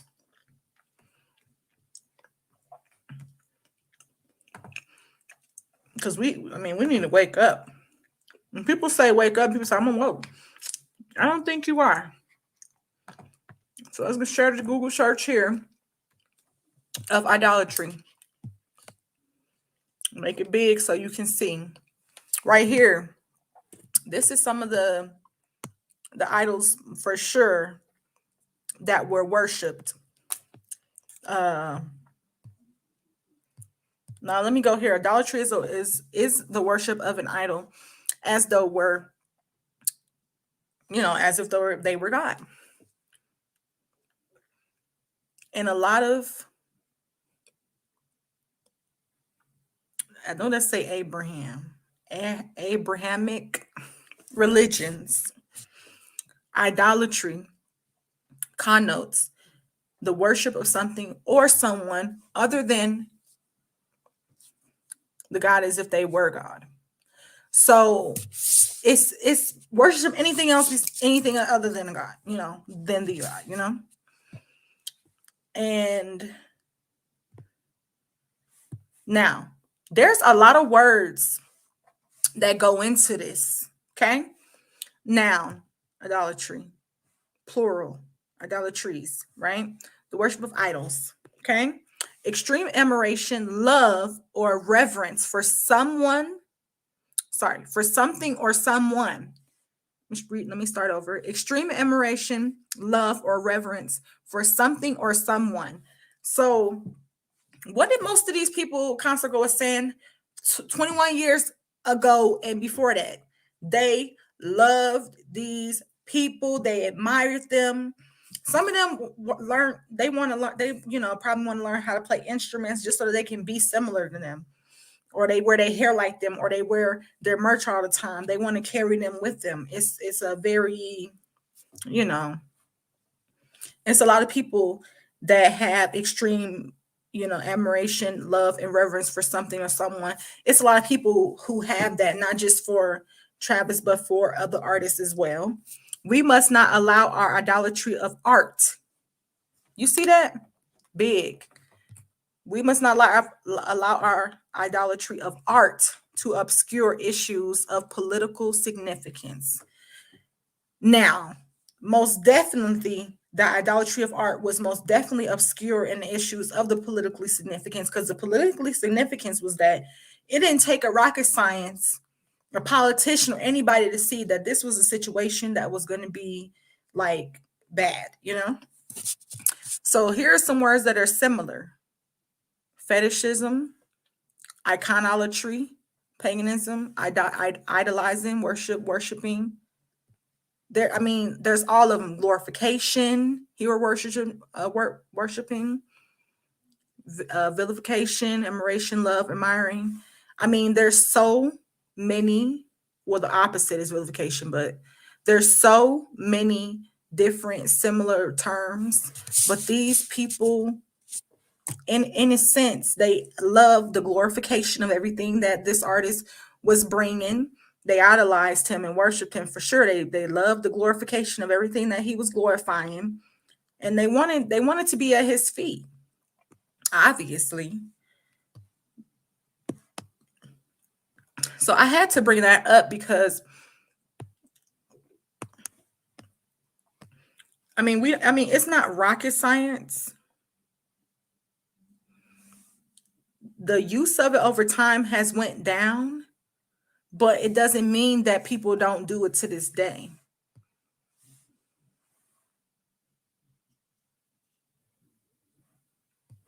And I mean, these kids, they probably don't look at it as, oh my gosh, like, oh my gosh, I'm worshiping him. They probably don't look at it as that, but they are most definitely, they are. I mean, to the fact, and the people that were approaching him and that were at the Who concert, they most definitely did too. They loved these artists. They worshiped them. They were pretty much, when you get to the point where you at someone's foot, that's when you need to start thinking, oh my goodness, am I worshiping this person? Like, oh my goodness. You know? I mean, you kind of have to think.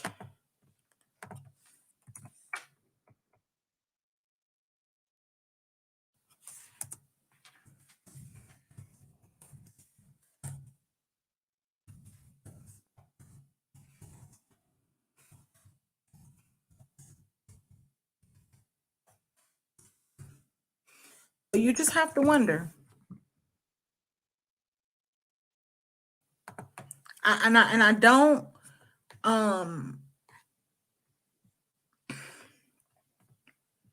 I don't say this to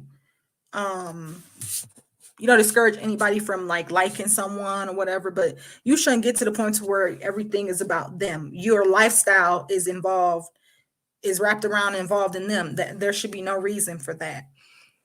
Now, one of the last things that I want to talk about, and that I am going to talk about, is this incident that happened where this African American girl, Black girl, she got targeted by these two sisters, and they had a lot to say. I'm sure you've all seen the video. They had a lot to say. Okay, so let's get to it. I'm going to go ahead and share my screen again because there are some things that we just need to get into it. Yeah, let's do it, because it just makes no sense. Like, it just makes no sense to me, like, at all. When I say at all, it makes no sense at all to me that people are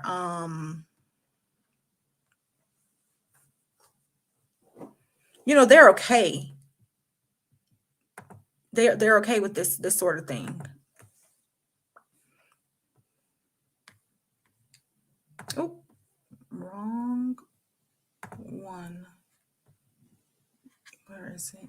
Here it is. It's this one. Let me make sure I get the right one. And then, yeah. Okay. So let's get this one out of here. Let's get this article out of here. So, and I hope everybody's understanding that these connections, the points that I made, they speak for themselves. I don't have to force anything. But if you think about certain things, it all makes sense, So let me share my screen, get the right article this time. And yeah. Okay. Here it is, and let's get into it. Yeah. Okay. After speaking out, now the article says Black student targeted in a racist video encouraging, to take herself out. After speaking out against a video posted by classmates by high school students was subjected to harassment, encouraging her to take her own self, take herself out of the game. Warning, this story contains discussions of just issues that we shouldn't be talking about, It's sad, but it's more so sad that it still happens. Now, a Black teenager in Minnesota is speaking out after a classmate released a video using the N-word, encouraging her to take herself out. According to Fox News 9, Prior Lake High School freshman Naya Singing says she's at a loss for words after what she experienced. Naya has received an outpouring of support from people on social media in the community, but she wants the school to take action against the students involved in making the video. And I agree. The students who made the video, they need to be disciplined. There needs to be some type of disciplinary action when stuff like this happens. If there is no structure and system created and put in place where there is a policy and a procedure that is taken up, against these students when they do stuff like this, and it doesn't matter who they are, where they come from, because it can go both ways. There needs to be something put in place so that they can be held accountable and that they will actually be kind of rehabilitated and learn from their lesson, so that they don't do this again, and that it's not like funny and a part of the culture and we just pass it off. There needs to be some real procedures and policies put in place. Once Naya and her older sister brought to the attention to it, they said more videos were created and directed at them in retaliation. Oh,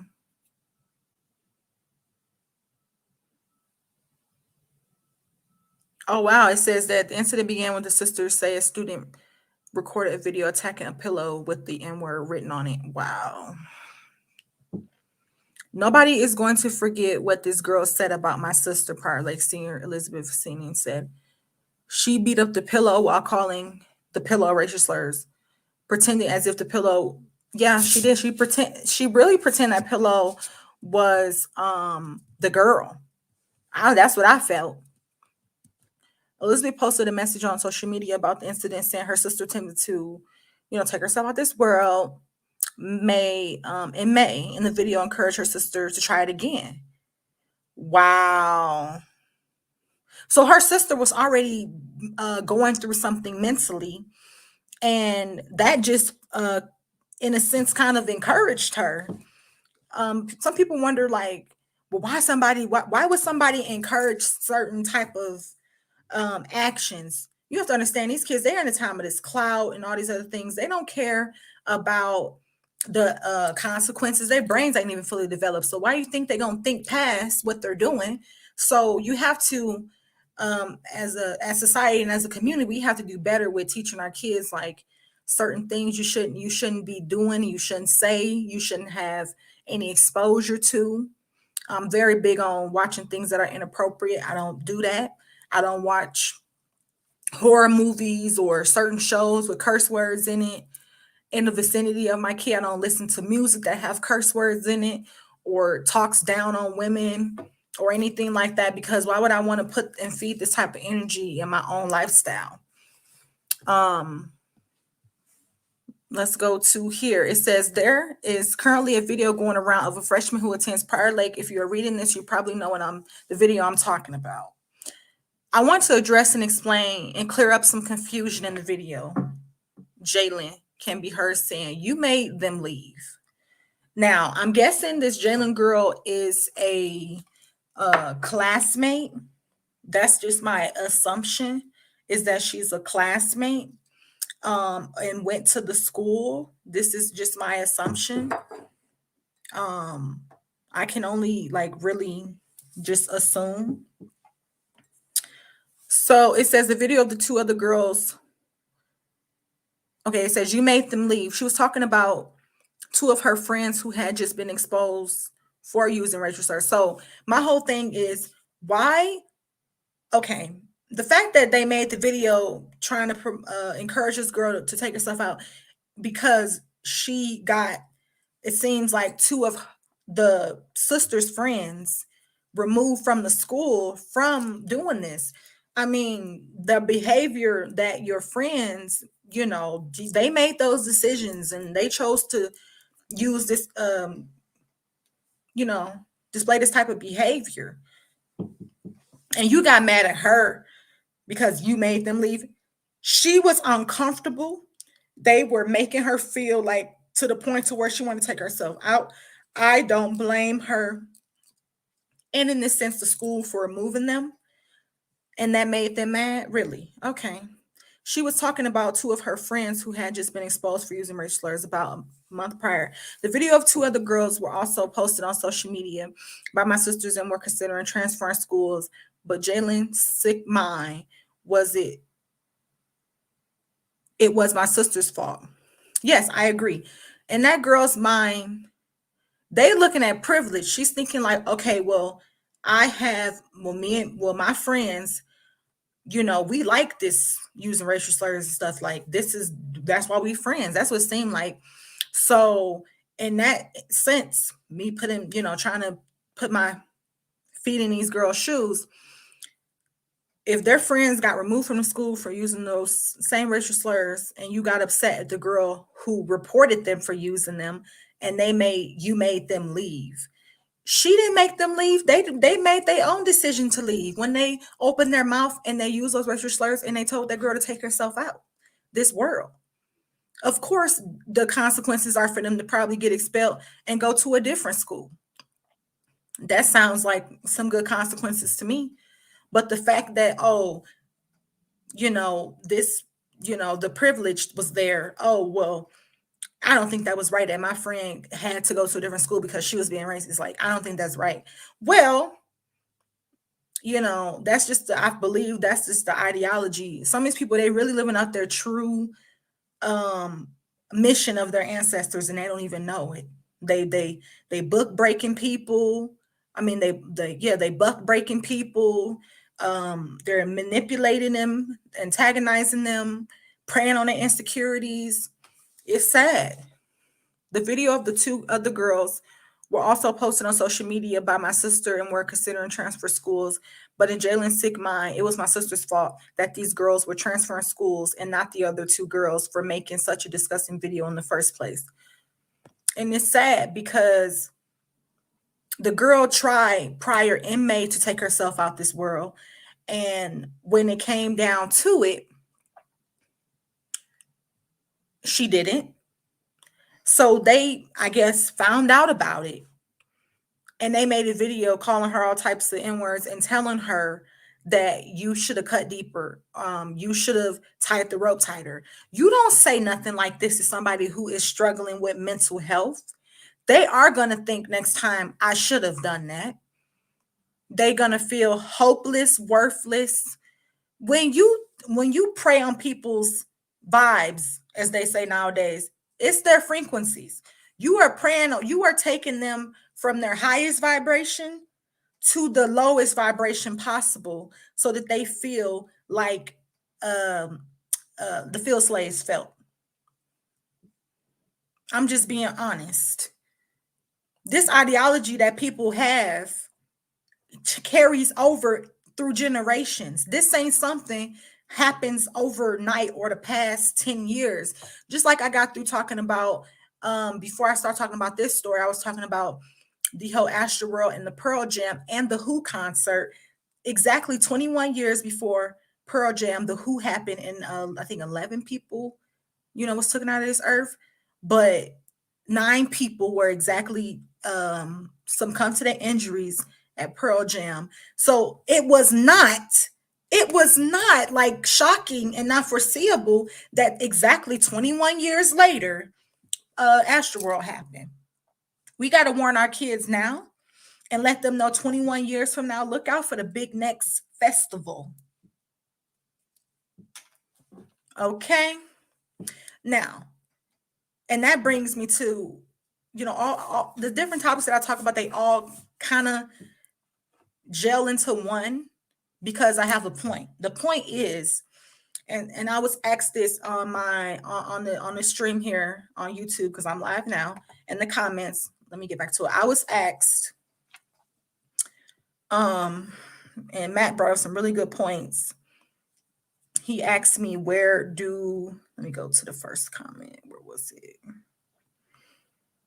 What are your thoughts surrounding the spiritual dimension? And I talked about that. He asked me, oh, here it is.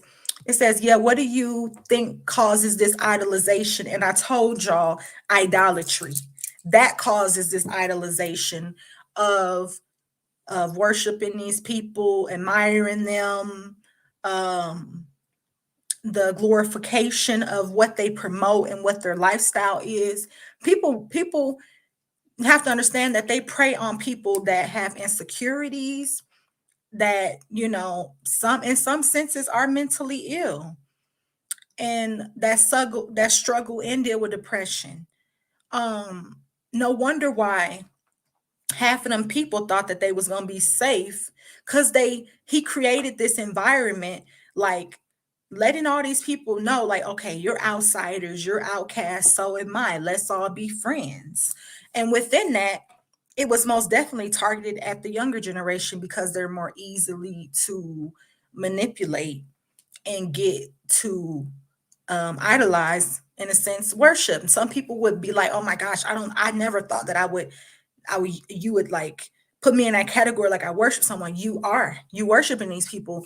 When people are trying to hurt people in the merch line to get merch, just to get a picture with the album cover, or the artwork for the festival or whatever.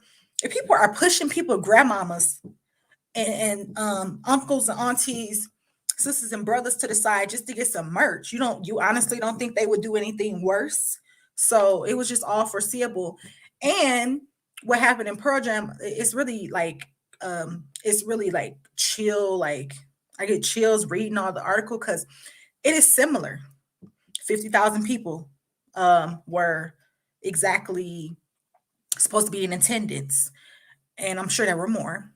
And they did stop the concert, and they did talk about back up 3 steps, back up. And it seemed like when I was watching that video, and I had it on my, and I just had it on my YouTube channel, I just had that video on there. The people were literally like getting an attitude. They were like getting an attitude because the artist, well, not even artist, I think the drummer or the guitarist, one of those, or was it the pianist? One of those. I think it was the pianist. I have to go back and look at the article, but he stopped the music. I think it was some Vetter. And he told everybody, I'm being your best friend right now. Be a best friend for somebody in the crowd. Like, I'm being your best friend right now. And they listened. What if somebody else was around them, said, hey, can y'all back up? It would have been a whole bunch of fights breaking out. Like, oh, you kidding me? Don't ask me to back up. My favorite artist performing right now. Oh my gosh, Pearl Jam's performing. Don't come for me. And when they backed up, they found that it was, 9 bodies. That's sad that the party still went on as people were trampling on top of people. Like, they were pretty much, to death and in death. These people were in death suffering. Their soul couldn't even depart and couldn't even be at peace, because they were still getting trampled. So I'm saying all this to say that there is no coincidence. That's all. The spirit does not lie. All right, now let me get back to the story at hand about the Black girl that was targeted, and those sisters told her she needs to just take herself out. She should have tried harder, and nobody wants the N word, and I don't know. It's just sick. And no, obviously those girls are insecure. So let me keep reading this article. So I am live on YouTube right now at Tea Time. So if you want to come into the StreamYard, you can, and we can talk like that. It is against the law to encourage someone to. It is interesting. Police are working with school administrators to investigate. If it's against the law to encourage someone to take themselves out, I think that the girl should have been charged. They should have been charged, put in some type of juvenile, detention center, and tried in court for this. Because in a sense, could have been attempted. It could have been attempted. You know what I mean? It could have been that if it would have came out that girl actually did do it after this happened. And it was because of her struggle and her depression, and now this on top of it, they could get tried for that. And I hope them, some kids, they don't think about it, but I hope them, when they go back and they look at this, they could really, like, their whole life could have been ruined. But let it been the opposite way around. That Black girl life would have been ruined. The singing sisters are now worried about their future at Peral Lake, and they should. It makes it 10 times harder to succeed in such a terrible environment where you feel like you're not loved by your community, Elizabeth said. They feel safe and comfortable to continue to do these things because they don't get punished at school. They don't get punished at home. And exactly, because, I talk about this all the time. What happens at home pours out into the community. It's not about, oh, you go to school, you act this way, you go home, you act this. You need to go acting like you got some sense everywhere. It's a lot of people who forget that. So yeah, and I will be opening up the StreamYard, just for a couple of people want to talk about it, we can, but because I'm like really refocused over here. So just come on to my YouTube channel. It makes it 10 times harder to succeed. For Naya, the incident has made her fearful. I can't imagine what the next 4 years are going to look like. So she's a freshman. It scares me, she said. And I just did a story Wednesday on my channel about this girl was she took herself out this world. She was 10 years old because she had autism and dyslexia, and the teachers and the students were bullying her. The teachers were like, oh, I don't have time for this. I don't want to deal with her. And the students were calling her all types of names. And it was and they teased her because she was Black. So it's hard enough that she had to go to school being teased just because she was Black. Now she got to get teased. It's 10 times harder because she have dyslexia and autism. And I can relate because growing up I had a mild lisp. So I was in speech therapy, and I'm a very smart kid. So kids thought that I was slow. I'm in special ed and I'm slow. And it's like, no, I just have this speech impediment. So, as the school did, they put me where I needed to be, and I got my speech therapy. But it was hard. I had a hard, like, me getting separated when it's time for all those kids to go over there who actually had real cognitive issues. I was getting put in that group automatically because I'm going over there in a different room to learn with them. But for me, it wasn't about that. It was about my speech, about improving myself. But the other kids took it as, well, she Black, she wear glasses. I got teased for wearing glasses. I got teased in middle school for my hair. Like, my hair's always been longer. I've always had long hair. So I got teased because people would be like thinking that I'm lying about like my hair. Like it's like, oh, you got pieces. There's no way. Like it's just crazy, you know? I'm a child. What am I thinking about putting some pieces in my hair? And I was born with a gray birthmark because you can see my hair is like really gray right there. So I was born with a gray birthmark right down the middle. And I used to get people used to like a girl pulled out one of my gray hairs in church. I never forget it. And she handed to me, "Oh, you had a gray hair." Like I'm thinking like I was born with all of this gray. My gray birthmark goes right down the like literally right down the middle. And I mean, some things you can't help and especially a cognitive disorder, you can't help that, you know? So I just feel bad for people. I just feel bad that they have to go through stuff like this, especially in this day and age. It's even harder. And she's a beautiful chocolate girl. Here, I'm gonna put her picture up here big, and this is her GoFundMe. I believe she just wants. I don't know what her GoFundMe is for. Let me see. All right, it says. Let me backtrack. It really doesn't scare me. It really does scare me to have to go through this. No one should ever have to go through this, especially regarding the color of their skin. The story has gone viral after activist Sean King posted about it in his 3.7 million followers on Instagram. King started a GoFundMe page for Naya to pay her way through college. Okay. I was like, what is this girl all this money for? Okay, to pay her way through college. That's a blessing. Let's just hope she have the right people around her that's going to make sure she does use that money to pay for college. Okay. It raised more than $65,000 in less than 24 hours. So that is a blessing that and it's $100,000 goal. So, yeah, he's trying to make sure she have a really good future, which is good. It's just sad that this is the type of stuff, and that's the end of the story. Let me do a recap. So the first story we talked about was Astroworld. I talked about the just a lot of the red flags, honestly, that I felt like we all could have seen. And broke it down from the very, very beginning. And I talked about what I saw before that happened, during and after, through the spirit.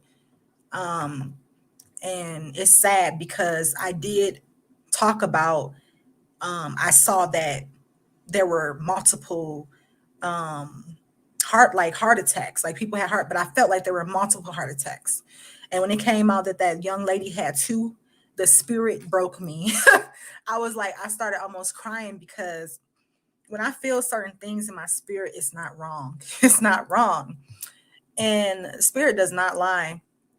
And when I see visions of certain things, it scares the crap out of me, like seeing seances and stuff I don't normally think about. I don't think about this stuff. And, we still have to most definitely keep praying for the 9-year-old Ezra. We need to pray for his soul. And, I don't like saying RP. RP is a ritual. We need to start saying, we need to pray for their souls, because these unfortunate babies, their souls are trapped. It is what it is. They won't be released until it's time for the next one. When the dates add up, that's when it's time. But until then, they're trapped. And his when I had a vision, I was envisioning. I think I was in the spiritual realm, honestly, because I can feel my body be like out of I'm not caring about my surroundings. I'm just out of my body. And I was meditating and I saw that thin line, like it's in the lightness and darkness, and I could see the pool. So I feel like there's a pool. There's some type of, for sure, battle for his soul. And and instinctively, when you see something like that, you have to put two and two together. Why would there be a battle? That means that was a intended target. So yeah, I might just close out of this live, this YouTube, thank y'all so much for, tuning in for this show. And I'll just do a quick recap before I leave. I talked about the Astroworld all the way up until everything that was logged from the fire department. It seemed like they was trying to cover themselves because they knew something was going to hit the fan. You can't have kids with me. I am taken. Anyways, it's just everything. The fact that they saw 5, they've counted because they had a specific number. So they watched over 5,000 people breach the gates. And then they watched people climb over the fence. They watched people break in with bolt cutters. This sounds like, to me, when I spiritually tap into the technologies and everything nowadays, it sounds like there was some private group chats that was created for these fans that they knew that, because if 250 people show up at one time, it cannot be no coincidence that they all didn't know where to meet up at. That's a lot of people that, it's a coincidence. Okay. So I talked about the idolatry. And some people, they have to bring this up. This is what the root and the cause of all these different things that happen is that, and idolatry happens in some type of art form. Now, it's very possible that they're idolizing him because of his art, and they don't see past the past, the incitement in the past. I think this raging and raving thing is an excuse, and it's trying to cover up the real agenda, which it has. And this ain't the first time something like this has happened, but it's just sad that it happened in like this type of manner, and that so many people had to succumb to the injuries from other people. I know as a human being, it's a lot of people who might have literally took their feet off of someone's face or body part that are completely traumatized for the rest of their life, because they might blame themselves, because they might be like, wow, did I take a part in this? Did I, am this person? Did I take them up out of this world? Did I do that? And they're going to be severely traumatized. I literally was just get through talking about this a couple weeks ago about, and by the way, just to have it on record, that dream that I had that I was talking about earlier with Matt in the chat happened 6 months ago. Okay. I had this dream. It been haunting me for 6 months about me being trapped in a kind of like I just remember it was 4 walls. It was kind of like a storage facility, like a storage container or something like that, or a warehouse. It was something, in dreams you just see and mostly feel in third person in a sense, because it's the spirit in the dream trying to warn you or something. And I didn't see it at that time, but now when I look back, it's like, okay, I see it. And then at the end of the dream, it was only one way out. The doors opened. I'll never forget, they said it's okay to come out now. The people ran out, and the people were lined up with assault weapons, and they were like, they just laid them out. And in that dream, I had a complete covering over me. It was real it was real creepy and symbolic. I had a complete covering over me, and I was kind of like getting through the crowd, and you can feel the chaos and the confusion. People was like literally ripping each other apart. And then I got to a certain point in the dream where I was like kind of like in a corner, hidden from everybody. And then when that happened and they said, it's okay, you can come out now, I stayed there. And something in my spirit said, don't move. So I didn't move. And then when they opened up that one-way entry, everybody started running out. They all got taken out so fast that the people that were running, they kind of tripped over each other. And it was just crazy. I said, why is this haunting me? Why do I keep having this dream? You know, I asked my best friend, I asked my boyfriend, I asked everybody that I can think of, you know, to share this with. Like, why am I having this dream? Why is the spirit so heavy on me? Why am I having visions about seances? Like, why is this happening? And it's the spirit telling me, this is what I'm using you for. Don't be scared. I'm protecting you. You know, it is what it is. But yeah, every time I have that dream and with this situation that happened, it makes me think about that situation, because in that dream, it was only one way out. And a lot of people, they get it confused, and it was like, oh my gosh, how come they couldn't get out? There was only literally one entrance and one exit. So that's why. And when I had that dream, it kept making me think like, wow, I really see stuff and it scares me. And that's just the human in me, but the being in me, I think outside of all this stuff. So I would never be in a situation where I would need to be warned to go to some event like that. But I don't think the spirit was trying to warn me. I think the spirit was trying to get through, you know, through me to warn the masses. And exactly 21 years ago, Pearl Jam, and then exactly 21 years prior to Pearl Jam was the Who concert. And it's crazy. But thank y'all so much. Oh yeah, and I talked about the Pearl Jam connection, and I talked about the Who connection once I uncovered that, and then I talked about idolatry, and then I talked about that Black girl who got targeted, which needs to stop. We need to stop all of this, the war on race thing, because that's not the ultimate war. And I should leave it at that. Thank y'all so much for watching, you know, joining me on this live. And, you know, as things keep unfolding, I will keep you updated, and I will keep being real, period. And we're going to get into it. Yeah. Okay. So yeah, y'all have a great morning, evening, afternoon, and night. And I will catch y'all in the next video. Bye.